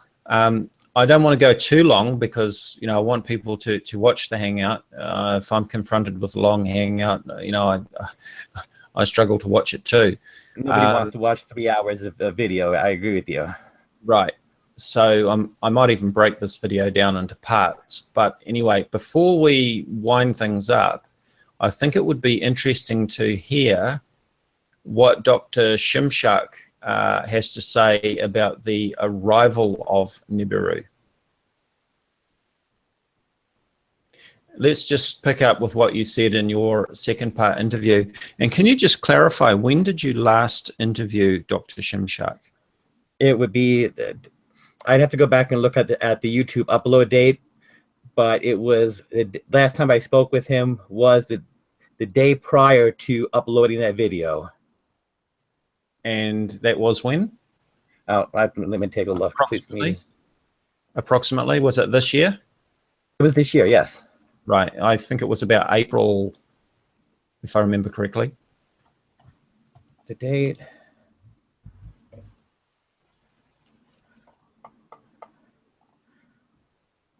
April 22nd was the day that I uploaded the video, so it was either the day before. Within 2 days of uploading that video was when I last spoke with him. Right, so we're talking about April 2017 is when Correct. this second interview was filmed. Okay, so let's hear your question about just some discrepancies in what he said. Last week, you hinted it would not happen until 2047, perhaps, or later. Can you account for this discrepancy, Dr. Shimshak? Let me just see. Okay, sorry, I need to back up a little bit there. Let me try this.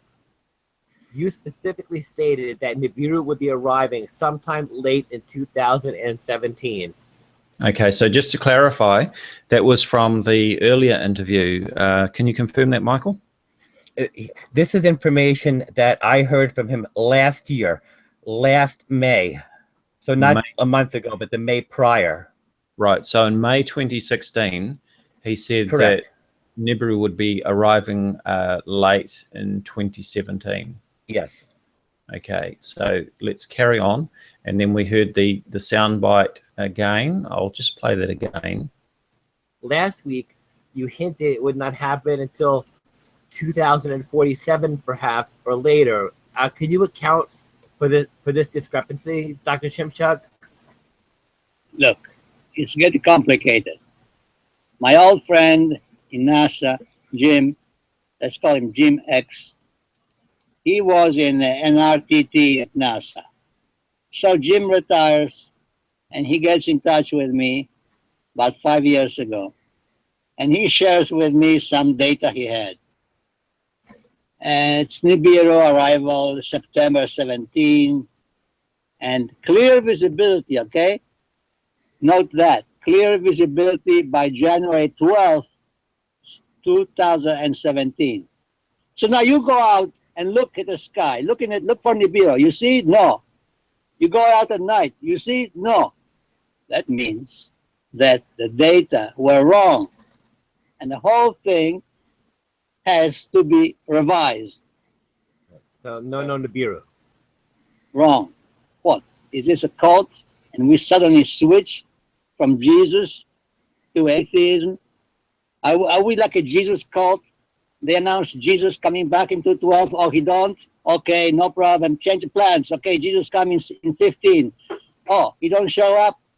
No problem. Jesus now coming in July 4, 17. For sure this time, okay? No, that's nonsense. We are not a cult. Nibiru didn't show up. So we must go back and double check all data to find the source of error. What's wrong? What did we do wrong? What did they do wrong? So Jim and I went all over the calculations and we saw a little error and we corrected, and that gives us 2055. 55, okay? This Nibiru will not be here until you probably and me and myself for sure are long dead. So I guess that's quite a relief for everybody to hear, Michael. Yeah. Now, he raises an interesting point. First of all, he made it very clear that according to the data, that Nibiru would be very clear and visible by January 12, 2017. He Correct? did state that, yes, sir. He did state that. Now, I certainly haven't seen Nibiru very clear in my sky, and we're now into July. So he said that obviously it wasn't there, it didn't turn up, so obviously they made a mistake. They had to go back and check the data, check the calculations, and they found that there was a little error. So they redid their calculations, and now they're looking at an arrival date of 2055. I have to say, I can just imagine old Scotty with his new Nibiru channel, if he's still alive, then called Nibiru Planet X 2055. Sorry, Scott, I just had to say that. But this brings an interesting point, is that if they had to recalculate the data, they've obviously got data that they're working from, and they've come up with this new arrival date of 2055, which means that they're taking observations. And if they're taking observations, they know where Nibiru, Planet X, the system is right now. Now I'm going to go back to share screen, sharing Starry Night there. So for all of these objects that we can see in the sky, they all have a position in space. Okay. And I can select anything. For example, with reference to good old Igor, Catalina, which apparently is Nibiru, by the way. Catalina US 10 is apparently Nibiru according to Igor. But we can find any one of these objects, and I might just need to turn on some labels here. So I need to go view, solar system. Okay, so I've got my comets and so on. And I'm going to turn on the labels for comets. Okay, so here are all the comets, and let's just pick one of them. Center. Am I not seeing a label? Okay, so my point is that for any of these objects, here we go, I just needed to zoom in some. We've got all of the information there, position in the sky, and so on. So we've got right ascension and declination here. These are the coordinates for the object in the sky. To make calculations for the orbit and trajectory of any object, we need to know what its position is in the sky. So it's actually impossible for anybody to make any prediction about any object in space and say it's going to be here on the 12th of January 2017 or it's going to be here in 2055 unless we have actual observations of the object and we know its trajectory and we know its right ascension and declination coordinates. Which begs the next question. Why has Dr. Shimshak not simply provided the world with the right ascension and declination coordinates for the Nibiru system? You have any thoughts on that? That I do not have an answer. That I do not have an answer to, sir. Right. And this is the question that I and others, Astronomy Live and other amateur astronomers who are involved in debunking, always ask, if your Nibiru Planet X is real, what are the right ascension and declination coordinates? Because I can pull up the right ascension and declination coordinates for any known object in space. As you just saw, I just picked a comet and pulled up its right ascension and declination. That's the current right ascension and declination. I can also step this forward to 2055, and we're still centered on that same comet. We're stepping through the years here. Let's assume that was Nibiru, 2055, July the 1st.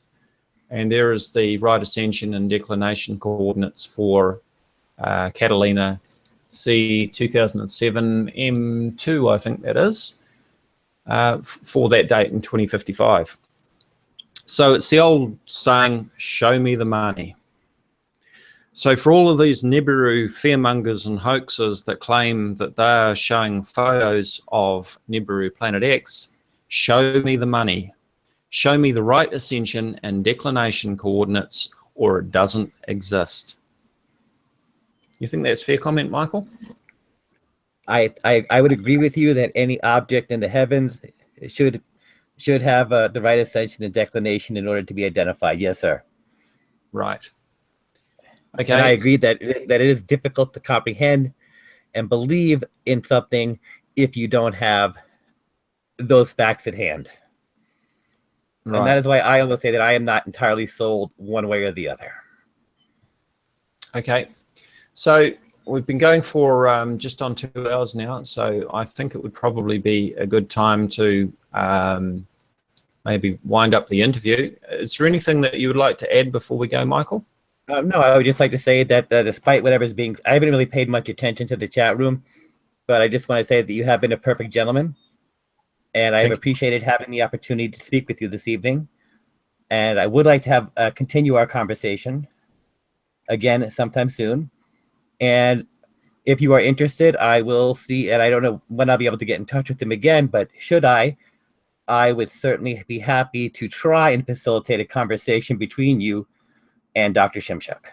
Right. Thank you, Michael. I appreciate that. And if you're willing, and if Dr. Shimshuk is willing, I would like to bring in Astronomy Live if possible, because Astronomy Live is far more qualified than I as an astronomer. We're both amateur astronomers in that sense. We're not qualified.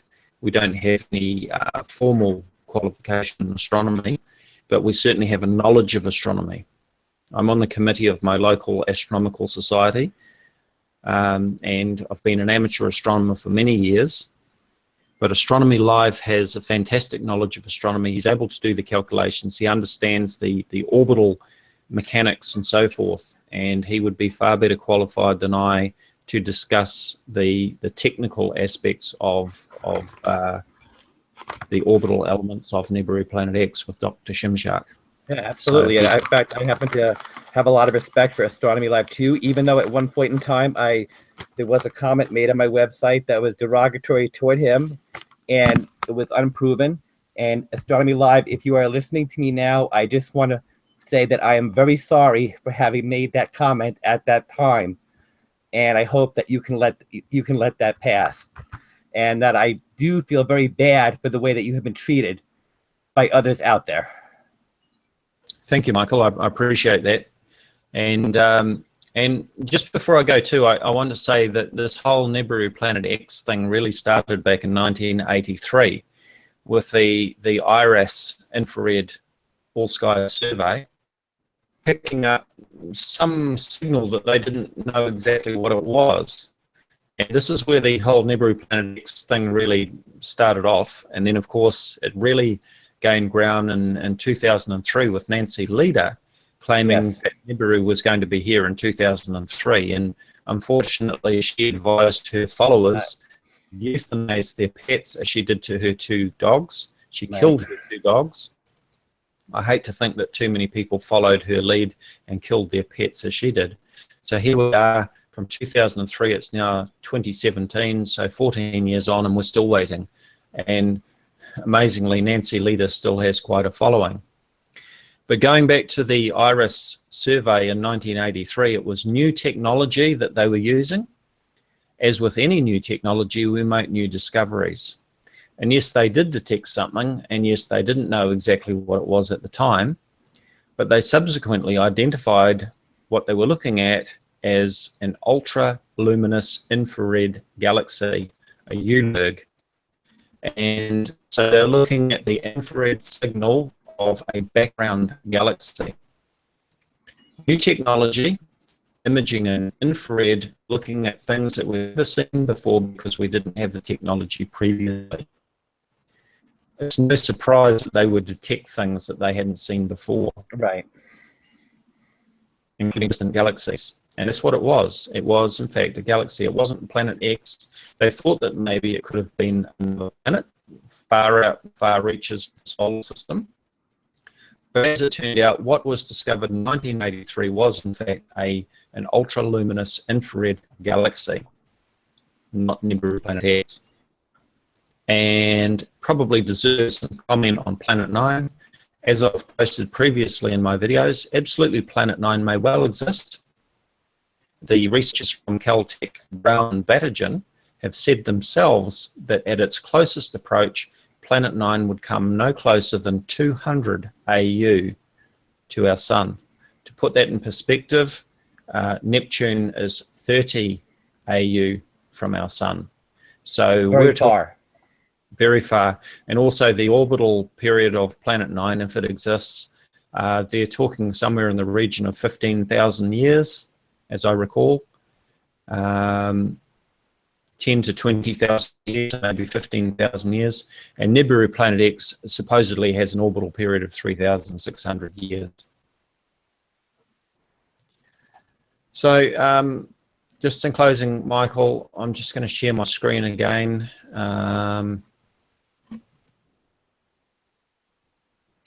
Can't see my screen. I have a black screen right now. I've got a black screen. Let me start that again. See if I can start it sharing again.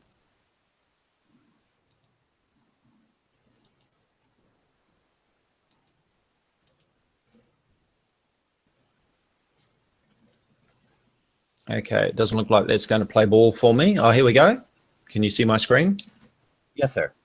So I just wanted to say, after all that we've discussed, including the Donald Trump admits Nibiru is real, signs executive order, President Putin admits Nibiru is real, and all of the rest of it, I think it's fair to say that you acknowledged at the start of this interview, when we looked at a number of those stories, that you are going to have to go back and reassess a lot of the stories on your YouTube channel and someone'sbones.com website. Is that fair comment, Michael? I said on some of them, yes.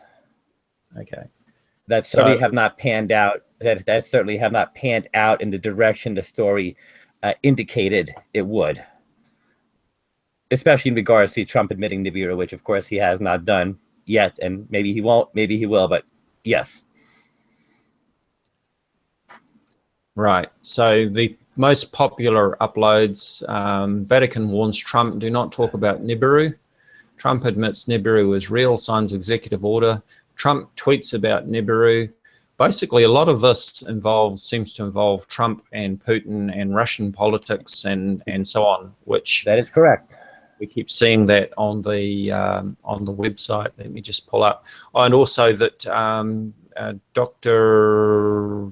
what was his name? Zakharovich. This image here, you confirm that that is in fact not Dr. Zakharovich? Correct. So you'll be looking at that story as well? Yes.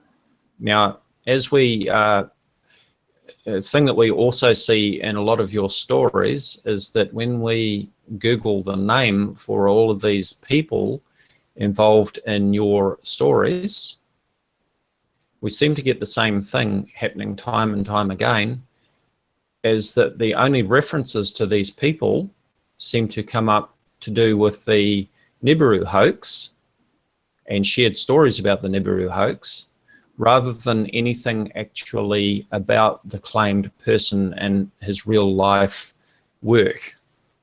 So supposedly this Diamond Damir Zakharovich is an astronomer, but there seems to be no record of him other than related to the Nibiru hoax. Can you explain that, Michael? Yes, I'll say that it's possible that Damir Zakharovich is not the actual name of the individual. Right, okay. Now, you talk on your website about this information being suppressed, public records being deleted, and all of that sort of thing, correct, Michael? I'm sure I've made references to things in that direction, yes. Right. Can you just explain to me before we go why you think it is that the powers that be, the government, the people lurking in the shadows, pulling the strings, are able to erase the public record of these astronomers and information that they've been sharing, Dr. Shimshak apparently went missing for quite some time. Other astronomers had supposedly been murdered or had very suspicious deaths and so forth.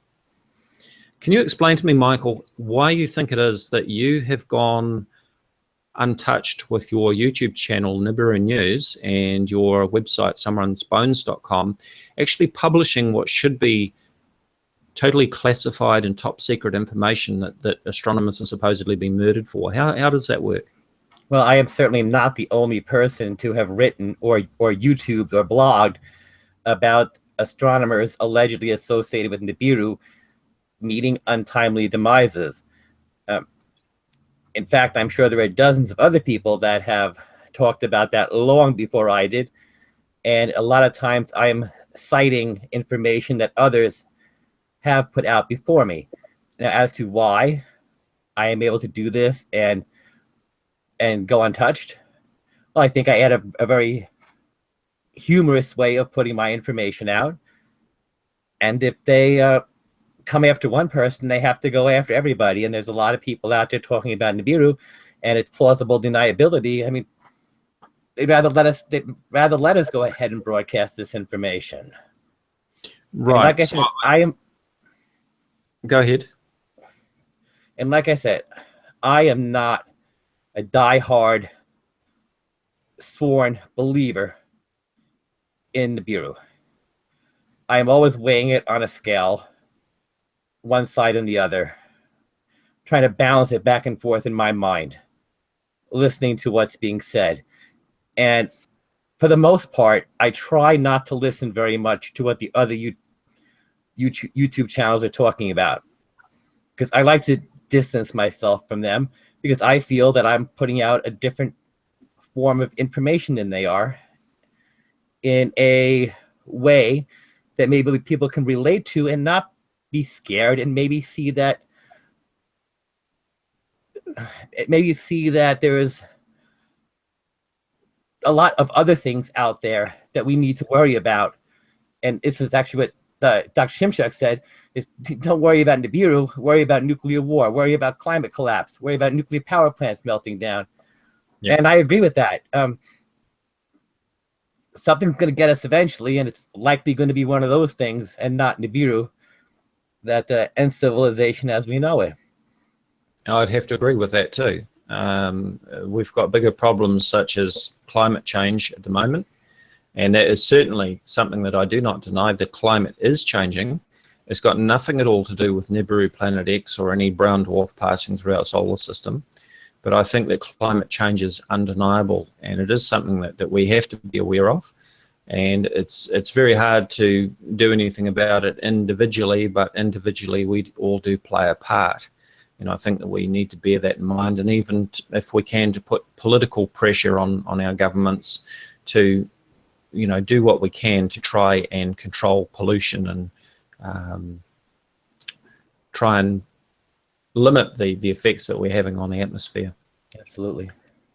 So yes, just on that final point, that I do find it rather surprising that while there are claims that astronomers have been murdered for speaking out, there seems to be no problem with YouTube channels such as Nibiru Planet X, Nibiru News, Steve Olson, and all the rest of it, freely posting all of these videos and photos supposedly showing Nibiru Planet X, and all going untouched. There is a certain irony in it all, absolutely. Yep. Apparently the powers that be are not so powerful when it comes to YouTubers, which seems a bit strange to me. Michael, I want to thank you for being such a very good sport, and thank you for joining me. Thank you for putting the invite out there for a discussion. And I think it's fair to say that there's going to be a number of your diehard followers and viewers on your channel who are either going to be very pleasantly surprised at how I conducted this interview, I hope or so. they're going to be, or, and I think this is more likely, they're going to be very upset that it didn't go the way that they were painting it to be. Yeah, I agree with you 100%. So many people who are out there, Daz, are just And I can't even tell you how many private emails I got from people telling me, don't do this, don't do this. And I just don't understand it. Right. And of course, you even had a message through YouTube from a fake Dazza the Right. cameraman. Which I knew it. Once I saw the grammar and the spelling, I knew it wasn't you, Dazza. Right. Apparently, I don't know how to spell reschedule. Exactly. So thank you, Michael. I appreciate your time. And as you mentioned, if you can arrange an interview with Dr. Shimshak, I would be very happy to follow up on that. There's a lot more. There's a lot more material that we could have covered in this hangout. Maybe we can follow up with another one. I will do that, Dazza. And are we still live right now? Yes, we are. Okay. And I just want to say that in closing, to anybody out there that of my listeners out there, this has been a great interview, and Dazza has been polite and respectful, and all of his questions were on point and viable questions. And I know there are a lot of questions that I cannot answer. I am always searching for answers. I am always looking for the bigger picture out there. And I hope all the listeners out there will do the same, whether or not that means Nibiru is real or Nibiru is not real. You have to look at the evidence, and the critical evidence too. So I encourage everybody to not only listen to people that are talking about Nibiru, but to also listen to yourself, Daz, listen to Astronomy Live, listen to Fact or Fiction, to get the complete picture so that you can actually form an opinion by hearing both sides of the story and not limiting yourself to one angle. Thank you, Michael. Appreciate that. And thank you to Sean Hufford for joining the Hangout to be the technical support. Thank you to all the people in the chat for your contributions. I'm sorry that I haven't been able to follow the chat during the discussion and respond. And thank you to Queen of Hooks as well, and others for the information that you've been able to pass on to me for use in this interview. I appreciate your input on that. Thank you. So this is Dazza the cameraman. Thank you for joining us, and we're going to end the broadcast now. Thank you. Thank you very much for having me this evening, Dazza.